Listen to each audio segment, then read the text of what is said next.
my firm foundation. When the children of Israel wandered in a desert land so dry, the smitten rock He gave them to drink, Jehovah Selah, that rock was Christ. There is a rock that is higher than I, a mighty rock that I can run to.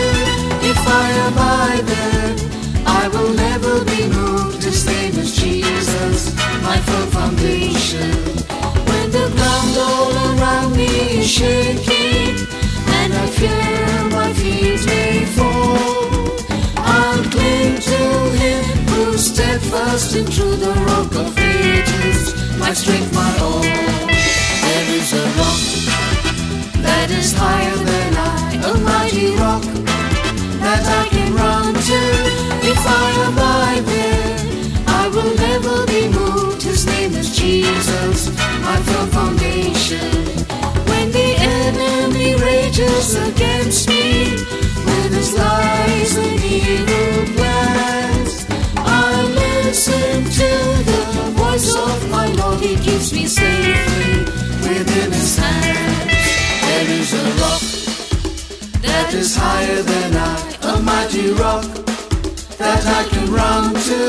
If I abide there, I will never be moved. His name is Jesus, my firm foundation. There is a rock that is higher than I, a mighty rock that I can run to. If I abide there, I will never be moved. His name is Jesus, my firm foundation. Oh, the Lord is my strong habitation. He's the shelter from the storm. My great high tower in Him I'll abide, the one who hides me safe and secure. There is a rock that is higher than I, a mighty rock that I can run to. If I abide there, I will never be moved. His name is Jesus, my firm foundation. In the arms of the one who does hold me, wondrous peace and joy is mine. Until He comes, I'm kept in His love. I'll go with Him, oh, rapture divine. There is a rock that is higher than I, a mighty rock that I can run to. If I abide there, I will never be moved. His name is Jesus, my firm foundation.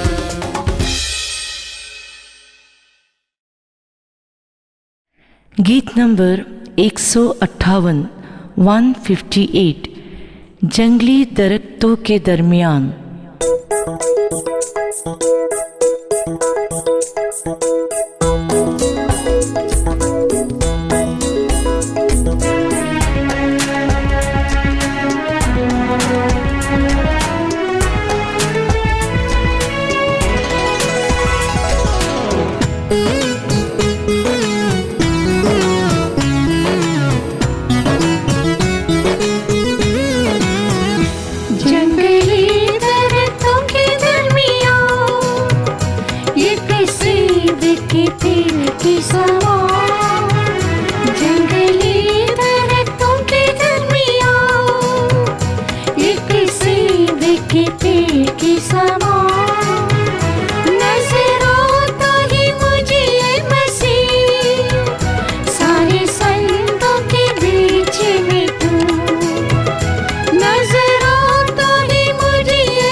अपनी जीवन भर इस जंगल के सफर में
நாளிலே கர்த்தர் நம்மோடு பேசும்படியாக நாம் எல்லாரும் செபிப்போமாக. Even this morning for the Lord to speak unto us, let us pray. ఉదయకాలంలో ప్రభు మనతో మాట్లాడుగా ప్రార్థించదము. சர்வ வல்லவரே, உம்முடைய கரத்தில் எங்களை ஒப்புக் கொடுக்கிறோம்.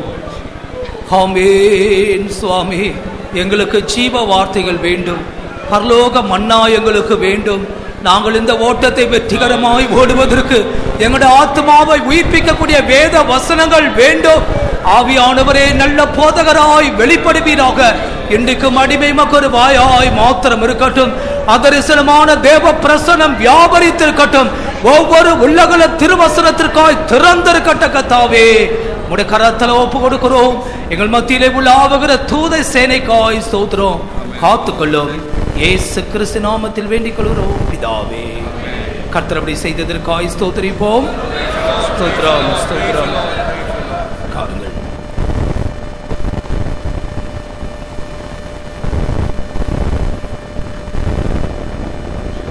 சகோதரன் மோகன் என்று சொல்லுகிற ஒருவர், அவருடைய மனைவி சாவித்ரி வியாதினால கஷ்டப்பட்டு மருத்துவமனையில் இருக்கிறதாக ஜெபிக்க கேட்டிருக்கிறார்கள்.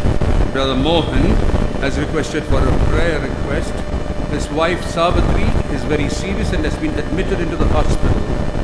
அந்த சகோதரிக்கு கர்த்தர் பரிபூர்ண சுகம் தரும்படியாய் நாம் எல்லாரும் ஜெபிப்போம். Let's pray for the Lord to deliver this sister. ஆமென். கர்த்தாவே, சகோதரிக்காக ஜெபிக்கிறோம். சரீரத்தில் பலவிதமான வியாதியிலே கஷ்டப்படுகிறதான அந்த சகோதரிக்கு ஒரு இரக்கம் பாராட்டும். ஒரு மனப்பட்டு ஜெபிக்கிறோம். கர்த்தாவே, உம்முடைய கண்களில் கிருபை கிடைக்கணுமே. கர்த்தாவே இயேசுவே, உம்முடைய நாமம் மகிமைப்படட்டும். பெரிய காரியங்களை செய்யும் இயேசுவின் நாமத்தில் பிதாவே. சுகத்துக்காய் ஸ்தோத்திரிப்போம்.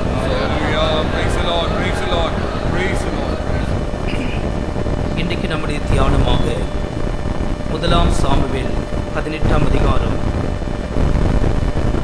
முதல் 4 வசனங்களை படிப்போம்.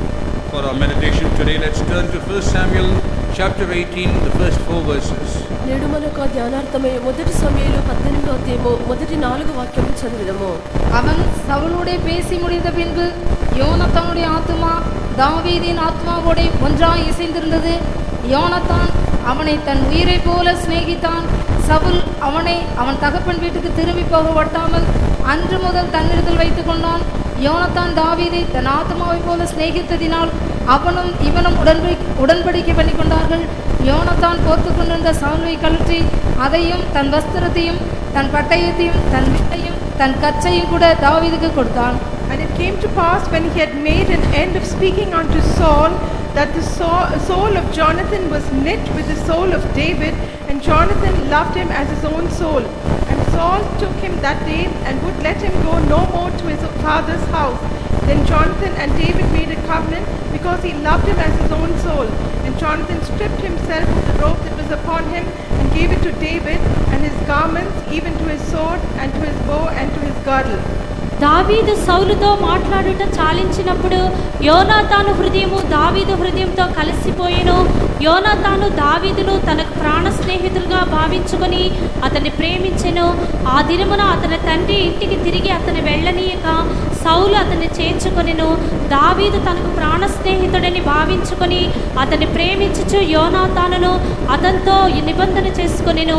మరియు యోనాతాను తన దుప్పటిని తన కత్తిని తన విల్లును నడికట్టును తీసి దావీదునికిచ్చెను.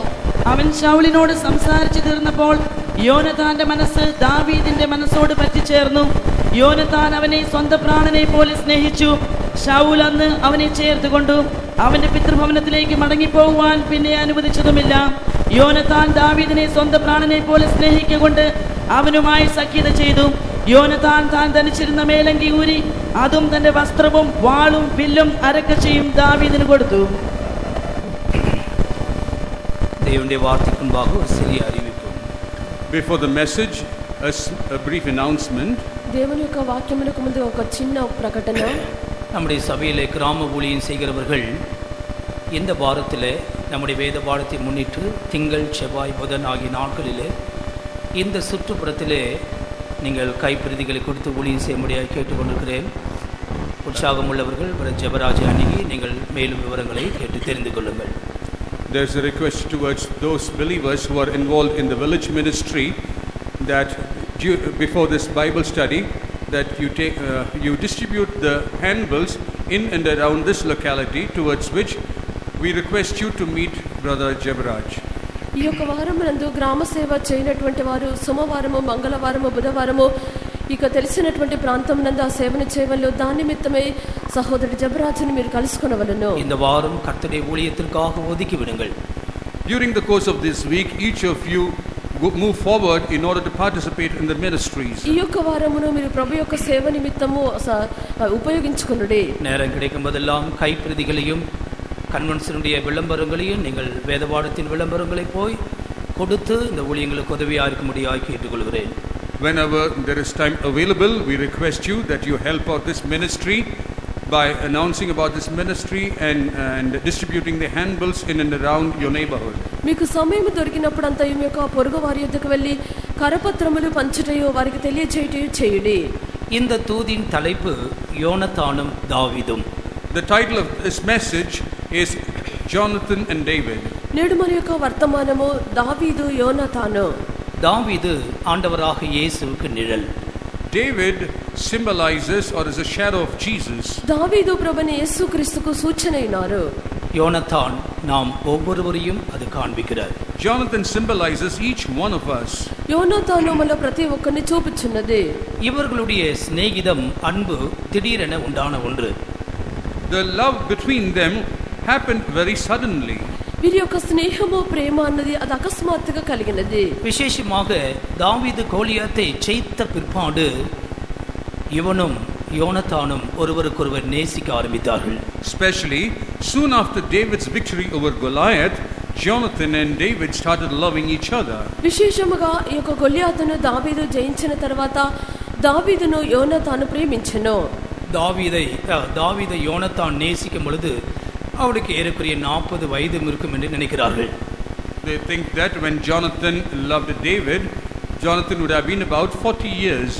యోనతాను దావీదును ప్రేమించినప్పుడు దాదాపు అతనికి 40 సంవత్సరములు ఉండవచ్చునని చెప్పుచున్నారు. ஒரு தேவ மனுஷன் இப்படி எழுதுகிறார், யோனத்தானும் தாவீதும் நேசித்தது ஒரு தகப்பனும் மகனும் நேசித்தது போல இருக்கிறது என்று சொல்கிறார்.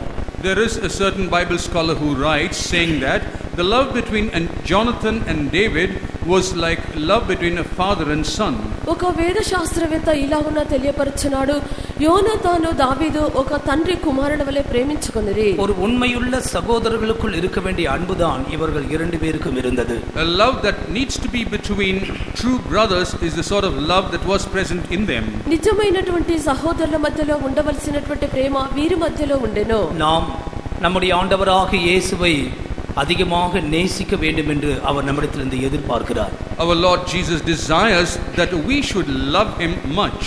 మన ప్రభువైన యేసుక్రీస్తును అధికముగా ప్రేమించవలని చెప్పి ఆయన మన యొద్ద ఎదురు చూచున్నారు. தாவீது ஒரு கோலியாத்தை கொன்று அவனுடைய தலையை எடுத்துக்கொண்டு வந்தார். நாம் நம்பியிருக்கிற நாம் அறிக்கை செய்கிற ஆண்டவராக இயேசுவோ கல்வாரியிலே சிலுவையிலே சாத்தானை முழுமையாய் அவர் ஜெயித்தார்.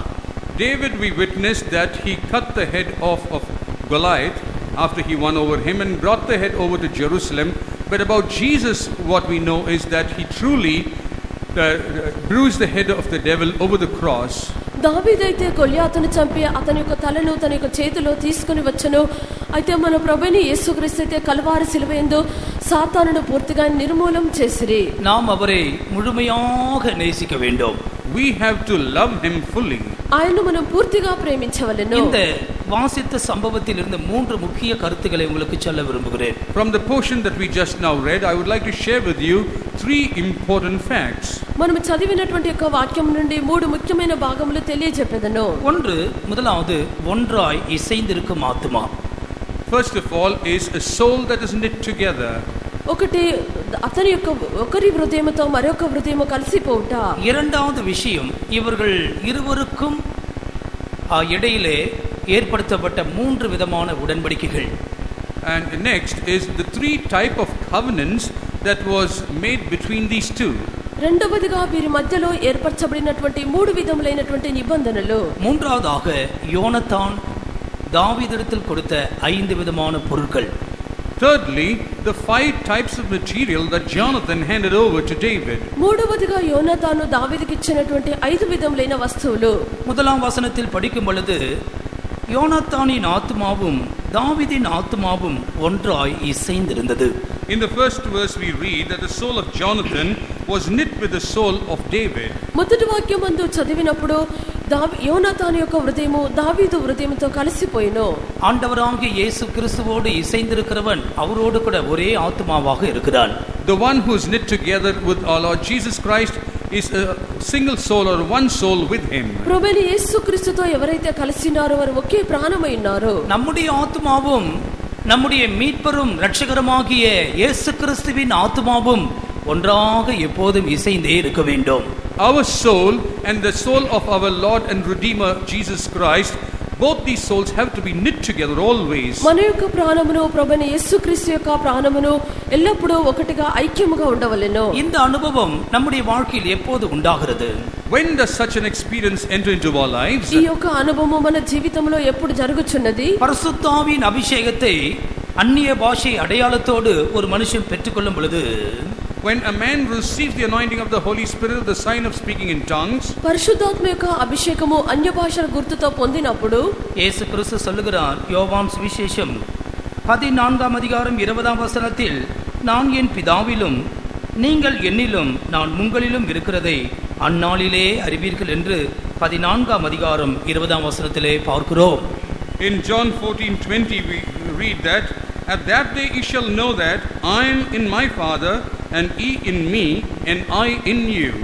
యోహాను సువార్త 14వ అధ్యాయము 20వ వాక్యమందు, నేను నా తండ్రి యందును మీరు నా యందును నేను మీ యందును ఉన్నామని ఆ దినమున మీరు ఎరుగుదురు. 23ஆம் வசனத்தில், ஒருவன் என்னிடத்தில் அன்பா இருந்தால் அவன் என் வார்த்தையை கைக்கொள்வான். In the 23rd verse we read that if a man love me he will keep my words. 23వ వాక్యమందు, ఒకడు నన్ను ప్రేమించిన యెడల వాడు నా మాట గైకొనును. அவனில் என் பிதா அன்பா இருப்பார், நாங்கள் அவனிடத்தில் வந்து அவனோடு வாசம் பண்ணுவோம். And my Father will love him and we will come unto him and make our abode with him. అప్పుడు నా తండ్రి వాణ్ణి ప్రేమించును, మేము వాని యుద్ధకు వచ్చి వాని యుద్ధ నివాసము చేతుము. பரிசுத்த ஆவியின் அபிஷேகத்தினால் நாமும் நம்முடைய ஆண்டவரும் ஒன்றாக்கப்படுகிறோம். Through the anointing of the Holy Spirit, we and our God get united together. పరిశుద్ధాత్మ అభిషేకం ద్వారా మనమును మన యొక్క దేవుడు ఏకమగుచున్నాము. நாம் அவருக்குள் இருக்கிறோம், அவர் திரித்தவராக நமக்குள் வந்து வாசம் பண்ணுகிறார். We are in him and he as a triune God comes and dwells in us. మనం ఆయనలో ఉన్నాము, త్రిత్వ దేవునిగా ఆయన మనలో ఉన్నారు. இந்த ஆத்மா ஒன்றாக்கினால் மாத்திரம்தான் நாம் அவரை உயிரை போல நேசிக்க முடியும். Only if this soul is united together with him can we really love him. ఈ యొక్క హృదయము ఏకమైనప్పుడు మాత్రమే ఆయన మనము ప్రాణము వలె ప్రేమించగలము. யோனத்தான் தாவீதை தன் உயிரை போல சிநேகித்தான். Jonathan loved David as his own soul. యోనాతాను దావీదును తన యొక్క ప్రాణము వలె ప్రేమించెను. தேவ பிள்ளையே, பரிசுத்த ஆவியின் அபிஷேகத்தை தேவன் நமக்கு கொடுத்ததற்கு காரணம் நாம் ஆண்டவரை அவர் நம்முடைய உயிரை போல நேசிக்க வேண்டும் என்பதற்காக. Beloved, the reason that the Lord has anointed us with the anointing of the Holy Spirit is that we should love him as our own life and soul. పరిశుద్ధాత్మ అభిషేకమును దేవుడు మనకి ఇచ్చుట కారణము మన యొక్క ప్రభువును మన యొక్క ప్రాణం వలె ప్రేమించు నిమిత్తము. ஆம், தாவீதை சமஸ்த இஸ்ரவேலும் யூதாவும் நேசித்தார்கள் என்று வேதம் சொல்லுகிறது. The scripture says that the entire Israelites and the people of Judah loved David. దావీదును ఇశ్రాయేలులందర్ను యూదా వారందర్ను ప్రేమించినారని వాక్యం చెప్పుచున్నది. ஆண்டவருக்கு மகிமை உண்டாகட்டும். Glory be to the Lord. ప్రభువుకు మహిమ కలుగును గాక. யோனத்தான் நேசித்தான், மீகாலும் கூட அவளை நேசித்தான். Jonathan loved David, but even Michal loved David.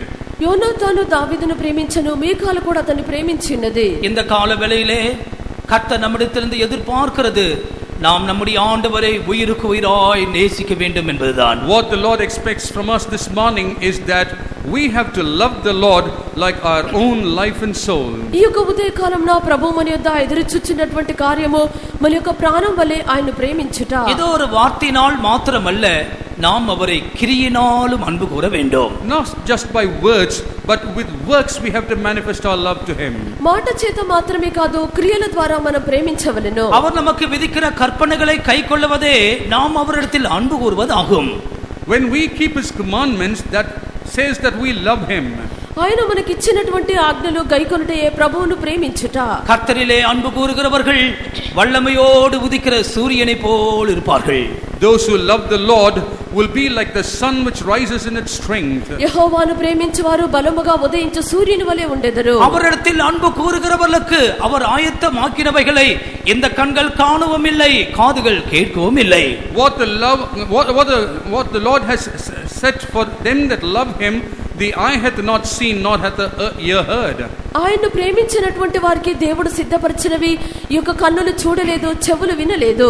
இந்த இயேசுவோடு உன்னுடைய ஆத்துமா ஒன்றாய் இசைந்திருக்கிறதா?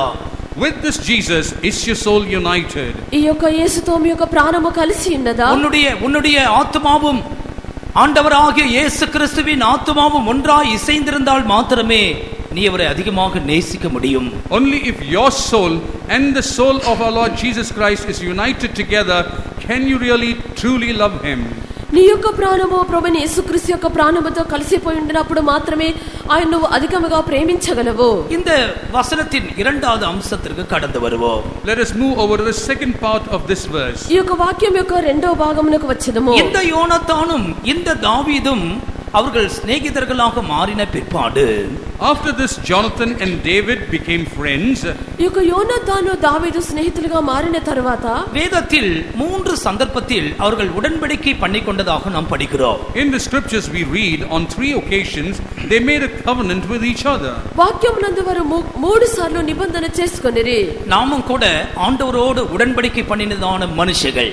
We also are people who have made a covenant with our Lord. మనము కూడా దేవునితో నిబంధన చేసినటువంటి వారము. 50ஆம் சங்கீதத்தின் 5ஆம் வசனத்தில் உடன்படிக்கை பண்ணினதான பரிசுத்தவான்கள் என்று நாம் படிக்கிறோம்.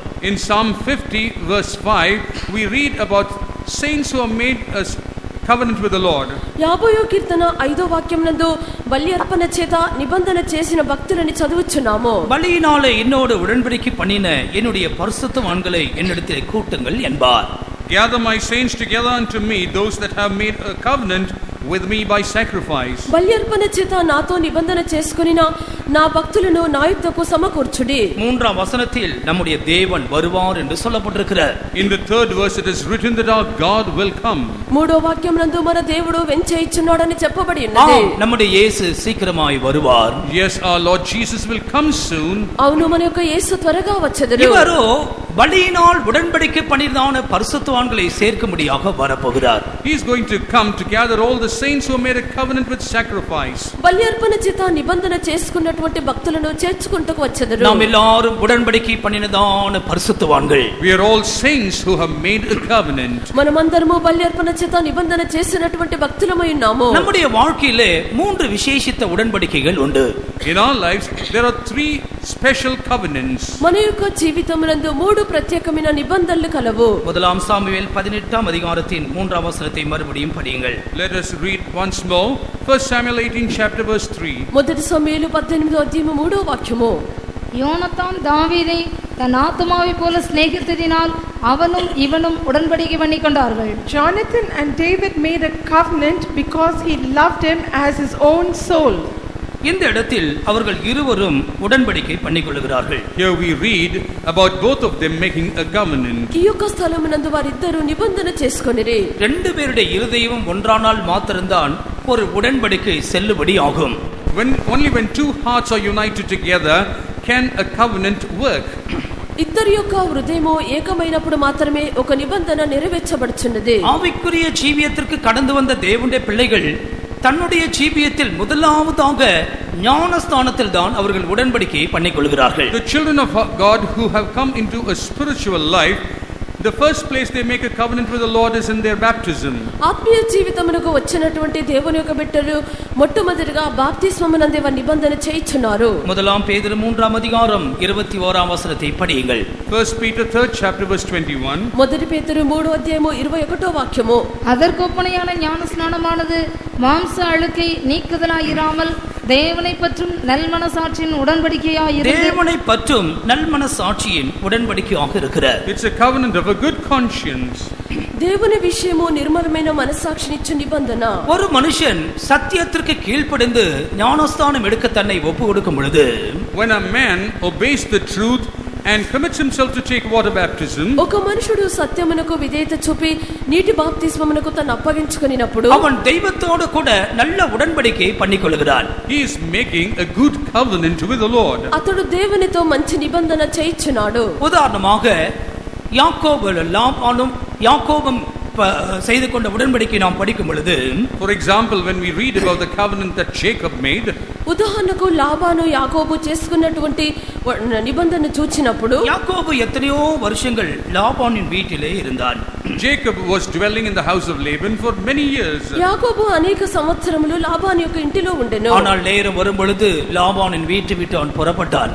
But when the time came, he departed from the house of Laban. అయితే సమయం వచ్చినప్పుడు లాబాను యొక్క ఇంటి యొద్ద నుండి అతడు బయలుదేరాడు. ஆனால் லாபானோ இவனை பின்தொடர்ந்து வந்தான்.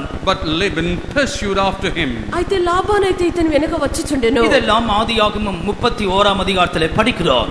We read all these things in Genesis 31st chapter. ఇవన్నీ మనం ఆదికాండము 31వ అధ్యాయమందు చదువుచున్నాము. 44ஆம் వచనத்தில் அவர்கள் இருவரும் உடன்படிக்கை பண்ணிக்கொள்ளுகிறதை நாம் பார்க்கிறோம். In the 44th verse we read that there is a covenant made between them. 44వ వాక్యమందు వారిద్దరూ నిబంధన చేసుకొనుచున్నారు. அந்த உடன்படிக்கையின் விசேஷம் என்ன? What was the speciality of that covenant? ఆ యొక్క నిబంధన యొక్క ప్రత్యేకత ఏమిటి? 31ஆம் அதிகாரம் 52ஆம் வசனத்தில், தீங்கு செய்ய நான் இந்த குவையில கடந்து உன்னிடத்தில் வரமாட்டேன்.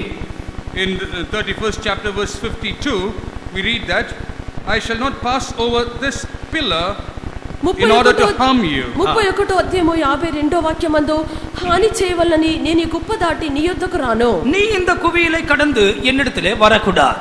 And you will not pass over this heap of pillar and come over to me. నీవు ఈ యొక్క కుప్పను దాటి నా యొద్దకు రాకూడదు. அதுதான் அவர்கள் ஏற்படுத்திக் கொண்ட உடன்படிக்கை. That was the covenant set between them. ఇదే వారు చేసుకున్నటువంటి నిబంధన ఉన్నది. நாம் ஞானஸ்தானம் எடுக்கும் பொழுது நமக்கும் ஆண்டவருக்கு ஒரு உடன்படிக்கை ஏற்பட்டது.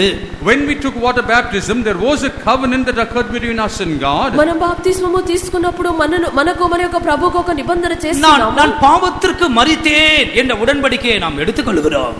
We take a covenant saying that I'm dead to sin. పాపమునకు మరణించినానని చెప్పినటువంటి నిబంధన చేయించున్నాము. நான் సిలువైలో అరేయపட்டிருக்கிறேன். I have been crucified on the cross. నేను సిలువ వేయబడి ఉన్నాను. நான் கிறிஸ்துவை தரித்துக் கொண்டிருக்கிறேன். I have put on Christ. నేను క్రీస్తును ధరించుకొని ఉన్నాను. என்னுடைய பழைய மனுஷன் இயேசுவோடு கூட அடக்கம் பண்ணப்பட்டாயிற்று. My old man has been buried with Christ. నా యొక్క ప్రాచీన పురుషుడు యేసుతో పాటు పాతి పెట్టబడెను. ஆம், ஞானஸ்நானம் பெற்ற தேவனுடைய பிள்ளைகள் இயேசுவோடு உடன்படிக்கை பண்ணி இருக்கிறார்கள். Yes, all the children of God who has taken water baptism have made a covenant with Christ. బాప్తిస్మం పొందినటువంటి దేవుని యొక్క బిడ్డలు యేసుతో వారు నిబంధన చేస్తున్నారు. இன்னும் ஞானஸ்நானம் பெறாதவர்கள் சீக்கிரமாய் நீங்கள் ஞானஸ்நானம் எடுத்துக்கொள்ள வேண்டும்.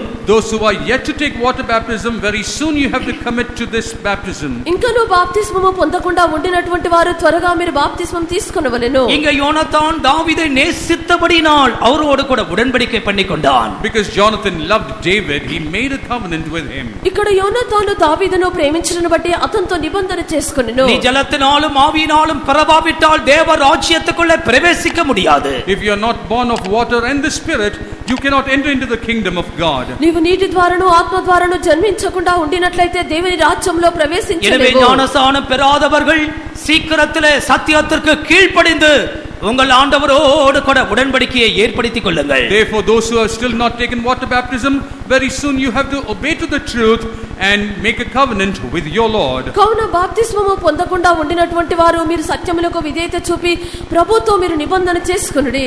இரண்டாவது உடன்படிக்கை முதலாம் சாமுவேல் 20ஆம் அதிகாரத்தின் 16ஆம் வசனத்திலே படிக்கிறோம். The second covenant you read in 1 Samuel 20th chapter verse 14. రెండవ నిబంధన మొదటి సమూయేలు 20వ అధ్యాయము 16వ వాక్యమందు చదువుచున్నాము. இப்படி யோனத்தான் தாவீதின் குடும்பத்தோடு உடன்படிக்கை பண்ணி தாவீதுடைய சத்துருக்களின் கையிலே கர்த்தர் கணக்கு கேட்பாராக என்று சொல்லி, Jonathan made a covenant with the house of David, saying, "Let the Lord even require it at the hand of David's enemies." இங்கே யோனத்தான் தாவீதின் குடும்பத்தோடு உடன்படிக்கை பண்ணுகிறான். Here Jonathan makes a covenant with the family of David. ఇక్కడ యోనాతాను దావీదు యొక్క కుటుంబస్తులతో నిబంధన చేయించున్నాడు. இந்த உடன்படிக்கையும் அன்பின் மிகுதியினால் தான் 17ஆம் வசனத்தில் யோனத்தான் தாவீதை மிகவும் சிநேகித்தான். This covenant is also made because of the excessive love between them.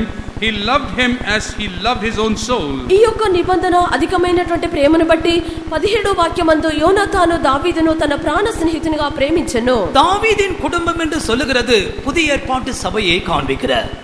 When we say David's family, it symbolizes the New Testament church. దావీదు యొక్క సంతతి అని చెప్పినప్పుడు క్రొత్త నిబంధన సంఘము. ஒரு மனுஷன் ஞானஸ்தானத்திலே தெய்வத்தோடு உடன்படிக்கை பண்ணினாலும் அவன் அடுத்த கட்டமாக கிறிஸ்துவின் சபையாகிய சரீரத்தோடு கூட அவனுக்கு ஒரு உடன்படிக்கை அவசியமாக இருக்கிறது.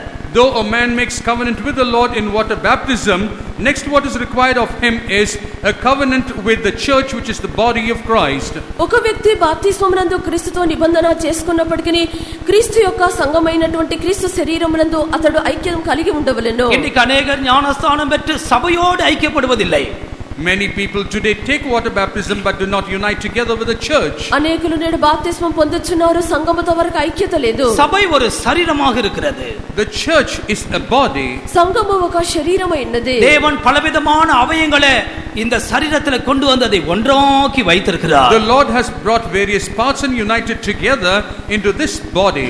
దేవుడు అనేక విధములైనటువంటి అవయవములను తీసుకొని వచ్చి ఏకపరుచున్నారు. கர்த்தருக்கு மகிமை உண்டாகட்டும். Glory be to the Lord. ప్రభువుకు మహిమ కలుగును గాక. எனவேதான் முதலாம் கொரிந்தியர் 12ஆம் அதிகாரத்துக்கு நாம் வரும் பொழுது, and that's the reason when you turn to 1 Corinthians chapter 12, కావున మొదటి కొరింథీ 12వ అధ్యాయానికి వచ్చినప్పుడు, என்றைக்கு தேவன் நம்மை பரிசுத்தாவினாலே அபிஷேகித்தாரோ, the day the Lord anointed us with the Holy Spirit, ఏ దినమున ప్రభువు మనల్ని పరిశుద్ధాత్మతో అభిషేకించిరో, அன்றைக்கு நாம் எல்லாரும் ஒரே ஆவினாலே தாகம் தீர்க்கப்பட்டோம் என்று படிக்கிறோம். we read that on that day all of us have been quenched from our thirst from the same body. ఆ యొక్క దినమునందు మనం అందరము ఒకే బండయందు దప్పిక తీర్చబడి ఉన్నాము. முதலாம் கொரிந்தியர் 12ஆம் அதிகாரம் 13ஆம் வசனத்திலே நாம் அதை படிக்கிறோம். We read that in 1 Corinthians 12 chapter verse 13. మొదటి కొరింథీ 12వ అధ్యాయము 13వ వాక్యమందు చదువుచున్నాము. நாம் யூதராயினும் கிரேக்கராயினும் அடிமைகளாயினும் சுயாதீனராயினும் எல்லாரும் ஒரே ஆவினாலே ஒரே சரீரத்திலாக ஞானஸ்தானம் பண்ணப்பட்டு எல்லாரும் ஒரே ஆவினாலே தாகம் தீர்க்கப்பட்டோம். For by one Spirit are we all baptized into one body, whether we be Jews or Gentiles, whether we be bond or free, and have been all made to drink into one Spirit. ఏలగనగా యూదులమైనను Greece దేశస్థులమైనను దాసులమైనను స్వతంత్రమైన అయినను మనమందరము ఒక శరీరంలోనికి ఒక ఆత్మయందే బాప్తిస్మం పొందితిమి, మనమందరము ఒక ఆత్మను పానం చేసిన వారమైతిమి. எனவே சபையோடு கூட நம்முடைய ஐக்கியத்தை நாம் அடிக்கடி புதுப்பித்துக் கொள்ள வேண்டும். Therefore we need to frequently renew our covenant with the church. కావున సంఘముతో మరి యొక్క సహవాసమును తరచుగా మనము నూతనపరచుకొనవలెను. ஒரு காலத்தில் இந்த சத்தியத்துக்கு அந்நியராக இருந்தோம். Once upon a time we were aliens to these truths. ఒక కాలమునందు యొక్క సత్యమునకు మనం అన్యులుగా ఉంటిమి. பலவிதமான ஜாதிகளுக்கும் மொழிகளுக்கும் வித்தியாசங்களுக்கும் நாம் இடம் கொடுத்தோம். We had given place to different variances such as communities and languages and nations. పలు విధములైనటువంటి జాతులకు భాషలకు మనం చోటిచ్చినాము. ஆனால் தேவன் நம்மை பரிசுத்தாவினால் அபிஷேகித்த பொழுது இந்த சபையோடு கூட நாம் உடன்படிக்கை செய்திருக்கிறோம். But when the Lord anointed us with the Holy Spirit, we have made a covenant with this church. అయితే దేవుడు పరిశుద్ధాత్మతో మనల్ని అభిషేకించినప్పుడు సంఘముతో మనము నిబంధన చేస్తున్నాము. அருமையான தேவ பிள்ளையே, இந்த காலவேளையில் கிறிஸ்துவின் சரீரத்தோடு உன்னுடைய ஐக்கியம் எப்படி இருக்கிறது? Beloved child of God, this morning, how is your covenant with this body, the church of Christ? ప్రియమైన దేవుని యొక్క బిడ్డ, ఇక ఉదయకాలంలో క్రీస్తు యొక్క శరీరముతో నీ యొక్క సహవాసం ఎలాగున్నది? இயேசு கிறிஸ்து ஒரு தனிப்பட்ட நபருக்காக வரப்போவதில்லை, தன்னுடைய சரீரமாகிய சபையை சேர்க்கும்படியாய் அவர் வரப்போகிறார். Our Lord Jesus Christ is not going to come down in order to gather one person or individuals, but he's going to come to gather the church. యేసుక్రీస్తు ప్రత్యేకంగా ఒక వ్యక్తి నిమిత్తము వచ్చుటలేరు, ఆయన సంఘము నిమిత్తము రాబోవచ్చున్నారు. நம்முடைய ஆத்மா சபையோடு இசைந்திருக்க வேண்டும். Our soul has to be united with the church. మన యొక్క ప్రాణము సంఘముతో ఐక్యమై ఉండవలెను. యేసు సభைக்காக தன்னுடைய ஜீவனை கொடுத்தார். Jesus gave his life for the church. యేసు సంఘము కొరకు తన యొక్క జీవం పెట్టెను. கிறிஸ்துவின் சரீரத்தோடு எத்தனை பேர் நீங்கள் உடன்படிக்கை பண்ணி இருக்கிறீர்கள்? How many of you have made a covenant with Christ, the body, the church of Christ? క్రీస్తు యొక్క శరీరముతో ఎంతమంది నిబంధన చేస్తున్నారు? ஆண்டவருக்கு மகிமை உண்டாகட்டும். Glory be to the Lord. ప్రభువుకు మహిమ కలుగును గాక. மூன்றாவது ஒரு உடன்படிக்கை குறித்து 23ஆம் அதிகாரத்திலே நாம் படிக்கிறோம். In the 23rd chapter we read about the third covenant. మూడవ నిబంధన గురించి 23వ అధ్యాయమందు చదువుచున్నాము. இந்த 23ஆம் அதிகாரத்தின் 17ஆம் 18ஆம் வசனத்தை படிக்கும் பொழுது அவர்கள் மூன்றாவது உடன்படிக்கை பண்ணிக்கொள்கிறார்கள். When you turn to 1 Samuel 23:17 and 18, we see the third covenant made between them. మొదటి సమూయేలు 23వ అధ్యాయము 17 18 వాక్యములందు వారు మూడవ నిబంధన చేసుకొనిచున్నారు. நீர் பயப்பட வேண்டாம், என் தகப்பனாகிய சவுலின் கை உம்மை கண்டுபிடிக்க மாட்டாது. நீர் இஸ்ரவேலின் மேல் ராஜாவாய் இருப்பீர், அப்பொழுது நான் உமக்கு இரண்டாவதாய் இருப்பேன். அப்படி நடக்கும் என்று என் தகப்பனாகிய சவுலும் அறிந்திருக்கிறார் என்றான். அவர்கள் இருவரும் கர்த்தருக்கு முன்பாக உடன்படிக்கை பண்ணின பின்பு தாவீது காட்டில் இருந்து விட்டான், யோனத்தானோ தன் வீட்டிற்கு போனான். He said unto him, Fear not, for the hand of Saul my father shall not find thee, and thou shalt be king over Israel, and I shall be next unto thee, and that also Saul my father knoweth. And they two made a covenant before the Lord, and David abode in the wood, and Jonathan went to his house. இங்கே மூன்றாவது உடன்படிக்கையை நாம் பார்க்கிறோம். Here we see the third covenant. ఇక్కడ మూడవ నిబంధన చూచున్నాము. இங்கே அவன் என்ன சொல்லுகிறான்? What does he say here? ఇక్కడ అతడు ఏమి చెప్పెను? நீர் இஸ்ரவேலின் மேல் ராஜாவாய் இருப்பீர். You will be king over Israel. నీవు ఇశ్రాయేలీయులకు రాజువగుదువు. நான் உமக்கு இரண்டாவதாக இருப்பேன். I shall be next unto you. నేను నీకు సహకారినవుదును. இதுதான் இங்கே நடைபெற்ற மூன்றாவது உடன்படிக்கை. This was the third covenant. ఇక్కడ జరిగినటువంటి మూడవ నిబంధన ఇదై ఉన్నది. இந்த వచనத்தை நாம் ஆழமாக படிக்கும் பொழுது, when we go deep into searching this verse, ఈ యొక్క వాక్యమును లోతుగా మనం నేర్చుకున్నప్పుడు கிறிஸ்து ராஜாவாக இருக்கிறார், நாம் அவருக்கு அடுத்ததாக இருக்கிறோம். Christ is the king and we are next to him. క్రీస్తు రాజు అయినారు, ఆయన తరువాత మనమై ఉన్నాము. இயேசு நம்முடைய மணவாளனாய் இருக்கிறார், நாம் அவரே மணவாட்டியாய் இருக்கிறோம். Jesus is our bridegroom and we are his bride. యేసు మన యొక్క పెండ్లి కుమారుడు, మనం ఆయన యొక్క పెండ్లి కుమార్తె. இதுதான் மூன்றாவது உடன்படிக்கையாய் இருக்கிற. This is the third covenant. ఇదే మూడవ నిబంధన ఉన్నది. ஆம், சீக்கிரத்தில் நம்முடைய மணவாளன் இயேசு வருவார். Yes, very soon our groom Jesus will come. అతి త్వరలో మన యొక్క పెండ్లి కుమారుడైన యేసు వచ్చెదరు. அவருக்கு அடுத்ததாக தன்னுடைய சபையை கர்த்தர் கொண்டு போய் நிறுத்துவார். After next to him the Lord, God will reach the church to him. తరువాత తన యొక్క సంఘమైనటువంటి పెండ్లి కుమార్తెను నిలిపెదరు. இந்த உடன்படிக்கையில் இன்னொரு அர்த்தமும் இருக்கிறது. There is one more meaning contained in this covenant. ఈ యొక్క నిబంధన ఏందో మరొక అర్థము కలదు. நாம் நம்முடைய ஆண்டவரை எல்லா சந்தர்ப்பத்திலும் மேன்மைப்படுத்த வேண்டும். We have to magnify our Lord in all occasions. ఎల్లప్పుడూ మన యొక్క దేవుని మనము మహిమపరచవలెను. நீர் என்றேக்கு ராஜாவா இருப்பீர், நான் உமக்கு அடுத்ததா இருப்பேன். You will be king forever and I will be next to you. నీవే నా యొక్క రాజ్యమైనావు, నేను నీకు సహకారిని. சங்கீதக்காரன் சொல்லும்போது கர்த்தரை எனக்கு முன்பாக வைத்திருக்கிறேன், எனவே நான் அசைக்கப்படுவதில்லை. When the psalmist says, he says, I have set the Lord before me and therefore shall I not be moved. కీర్తనకర్త చెప్పుచున్నాడు, యెహోవాను నా ఎదుట ఉంచుకొని నాను, కావున నేను కదల్చబడను. யோவான் ஸ்நானகன் சொல்லும் பொழுது அவர் பெருகவும் நான் சிறுகவும் வேண்டும். John the Baptist says, let him increase and me decrease. బాప్తిసమిచ్చి యోహాను చెప్పినప్పుడు ఆయన హెచ్చవలెను, నేను తగ్గవలెను. நாம் கர்த்தரோடு இந்த உடன்படிக்கையை ஏற்படுத்திக் கொள்ள வேண்டும். We have to set this covenant with our Lord. మనము దేవునితో ఈ యొక్క నిబంధన చేయవలెను. கர்த்தாவே, என்னுடைய வாழ்க்கையில் நீ ராஜாவா இருப்பீர். Lord, in my life you will be the king. ప్రభువా, నా యొక్క జీవితమునందు నీవే రాజుగా ఉండెదవు. ஆண்டவருக்கு இந்த நாட்களில் நாம் முக்கியத்துவம் கொடுக்க வேண்டும். We have to give importance to the Lord these days. ఈ యొక్క దినములందు ఈ యొక్క విషయమందు ప్రభువునకు మన ప్రాముఖ్యత ఇవ్వవలెను. ஆண்டவரை உயர்த்த வேண்டும்.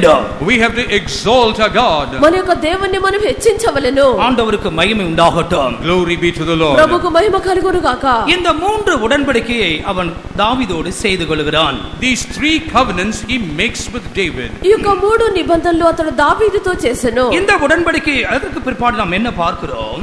After that what we see? ఈ యొక్క నిబంధన పిమ్మట ఏమి చూచున్నాము? 4ஆம் வசனத்தில் யோனத்தான் 5 விதமான காரியங்களை தாவீதுக்கு கொடுக்கிறான். In the 4th verse we read, Jonathan hands over 5 types of materials to David. 4వ వాక్యమందు యోనాతాను దావీదుకు 5 విధములైన వస్తువులను ఇచ్చెను. படிங்கள். யோனத்தான் போர்த்து கொண்டிருந்த சால்வையை கழற்றி அதையும் தன் வஸ்திரத்தையும் தன் பட்டயத்தையும் தன் வில்லையும் தன் கச்சையும் கூட தாவீதுக்கு கொடுத்தான். Jonathan stripped himself of the robe that was upon him and gave it to David, and his garments, even to his sword and to his bow and to his girdle. ஆண்டவருக்கு மகிமை உண்டாகட்டும். Glory be to the Lord. ప్రభువుకు మహిమ కలుగును గాక. இங்கே முதலாவது தன் சால்வையை கழற்றி கொடுக்கிறான். First of all, he hands over his robe. ఇక్కడ మొట్టమొదటిగా తన యొక్క దుప్పటిని ఇచ్చెను. ஒரு தேவனுடைய பிள்ளை ஆண்டவரை நேசித்த பொழுது அவன் கர்த்தருக்கு செலுத்த வேண்டிய காரியங்களை நாம் இங்கே பார்க்கிறோம். What we observe here is what all a child of God has to give to the Lord when he makes a covenant with him. ఒక దేవుని యొక్క బిడ్డ ప్రభువును ప్రేమించినప్పుడు వారు ప్రభువుకి ఇవ్వవలసినటువంటి కార్యములు చూచున్నాము. இந்த சால்வை நம்முடைய ஜீவியத்தில் இரண்டு காரியத்தை வெளிப்படுத்துகிறது. This robe symbolizes two things in our lives. ఈ యొక్క దుప్పటి అనేది మన యొక్క జీవితమునందు రెండు కార్యములను బయలుపరుచున్నది. యోబు 29వ అధ్యాయத்துக்கு వரும் பொழுது, when you turn to Job 29, యోబు 29వ అధ్యాయమునకు వచ్చినప్పుడు 14వ వచనத்தை படியுங்கள். 14th verse. 14వ వాక్యము. நீதியை தரித்து கொண்டேன், அது என் உடுப்பாய் இருந்தது, என் நியாயம் எனக்கு சால்வையும் பாகையுமாய் இருந்தது. I put on righteousness and it clothed me, my judgment was as a robe and a diadem. தெய்வத்துக்கு ஸ்தோத்திரம். Praise be to the Lord. ప్రభువుకు స్తోత్రము. இங்கே யோபு சொல்லுகிறான், நீதியை நான் தரித்துக் கொண்டேன். Here Job says that righteousness, I put on righteousness. ఇక్కడ యోబు చెప్పుచున్నాడు, నేను నీతిని వస్త్రంగా ధరించుకొని என் ఉంటిని. நியாயம் எனக்கு சால்வையாய் இருந்தது. My judgment was as a robe. నా యొక్క న్యాయ ప్రవర్తన నాకు వస్త్రం వలె ఉండెను. நமக்கென்று சில நீதி நியாயங்கள் இருக்கிறது. There are certain things as righteousness and judgment for us. మనకు కొన్ని నీతి న్యాయములు కలవు. அதுதான் நம்முடைய சுய நீதி. Those are our self-righteousness. అది మన యొక్క స్వనీత ఉన్నది. நாம் ஏசாயா தீர்க்கதரிசன புத்தகத்துல படிக்கும் பொழுது நம்முடைய சுயநீதி அழுக்கான கந்தையா இருக்கிறது. When we read from Isaiah, our self-righteousness are like rags. యెషయా గ్రంథమందు మనము చదివినప్పుడు మన యొక్క స్వనీతి మురికి గుట్టల వలె ఉన్నది. எத்தனையோ சந்தர்ப்பத்தில் நாம் நம்முடைய சுயநீதியை சார்ந்து கொள்கிறோம். In many occasions we lean upon our own self-righteousness. అనేక సందర్భములందు మన యొక్క స్వనీతిని మనం ఆనుకొనిచున్నాము. நாம் நம்முடைய சுயநீதியை ஆண்டவருடைய சமூகத்துல அர்ப்பணிக்க வேண்டும். We have to surrender our self-righteousness into the presence of the Lord. మన యొక్క స్వనీతిని ప్రభు యొక్క సన్నిధానమందు సమర్పించవలెను. அவர் என்னை பேசினார், நான் திரும்ப பேசினேன். He spoke against me and therefore I retorted. తాను మాట్లాడినట్లయితే నేను మాట్లాడెదను. அவர் என்னை அடித்தார், நான் திரும்பி அடித்தேன். He beat me and therefore I beat him. వారు నన్ను కొట్టి ఉన్నారు, నేను కొట్టి ఉన్నాను. அவர் என்னை குறித்து இப்படி சொன்னார், நான் அப்படி செய்தேன். He spoke about me like this, therefore I spoke back like that. వారు నా గురించి ఇలాగున చెప్పినారు, కావున నేను ఇలాగున చేస్తున్నాను. அதுதான் நம்முடைய சால்வை, அதுதான் நம்முடைய சுயநீதி. These are our robe and these refer to our self-righteousness. అదే మన యొక్క దుప్పటి స్వనీత ఉన్నది. தேவ பிள்ளையே, ஆண்டவராகிய இயேசு கிறிஸ்து உன்னிடத்தில் அந்த சுயநீதியை எதிர்பார்க்கிறார். O child of God, our Lord Jesus Christ expects that self-righteousness away from you. దేవుని యొక్క బిడ్డ ప్రభువైన యేసుక్రీస్తు మన యొక్క స్వనీతిని ఎదురుచూచున్నారు. அந்த சால்வையை நீ அவருக்கு கொடுத்து விடு. That robe, hand it over to him. ఆ యొక్క దుప్పటిని ఆయనకు సమర్పించుము. சிலுவையில் வெளிப்பட்ட தேவ நீதியை நீ உன்னுடைய வாழ்க்கையில பெற்றுக்கொள்.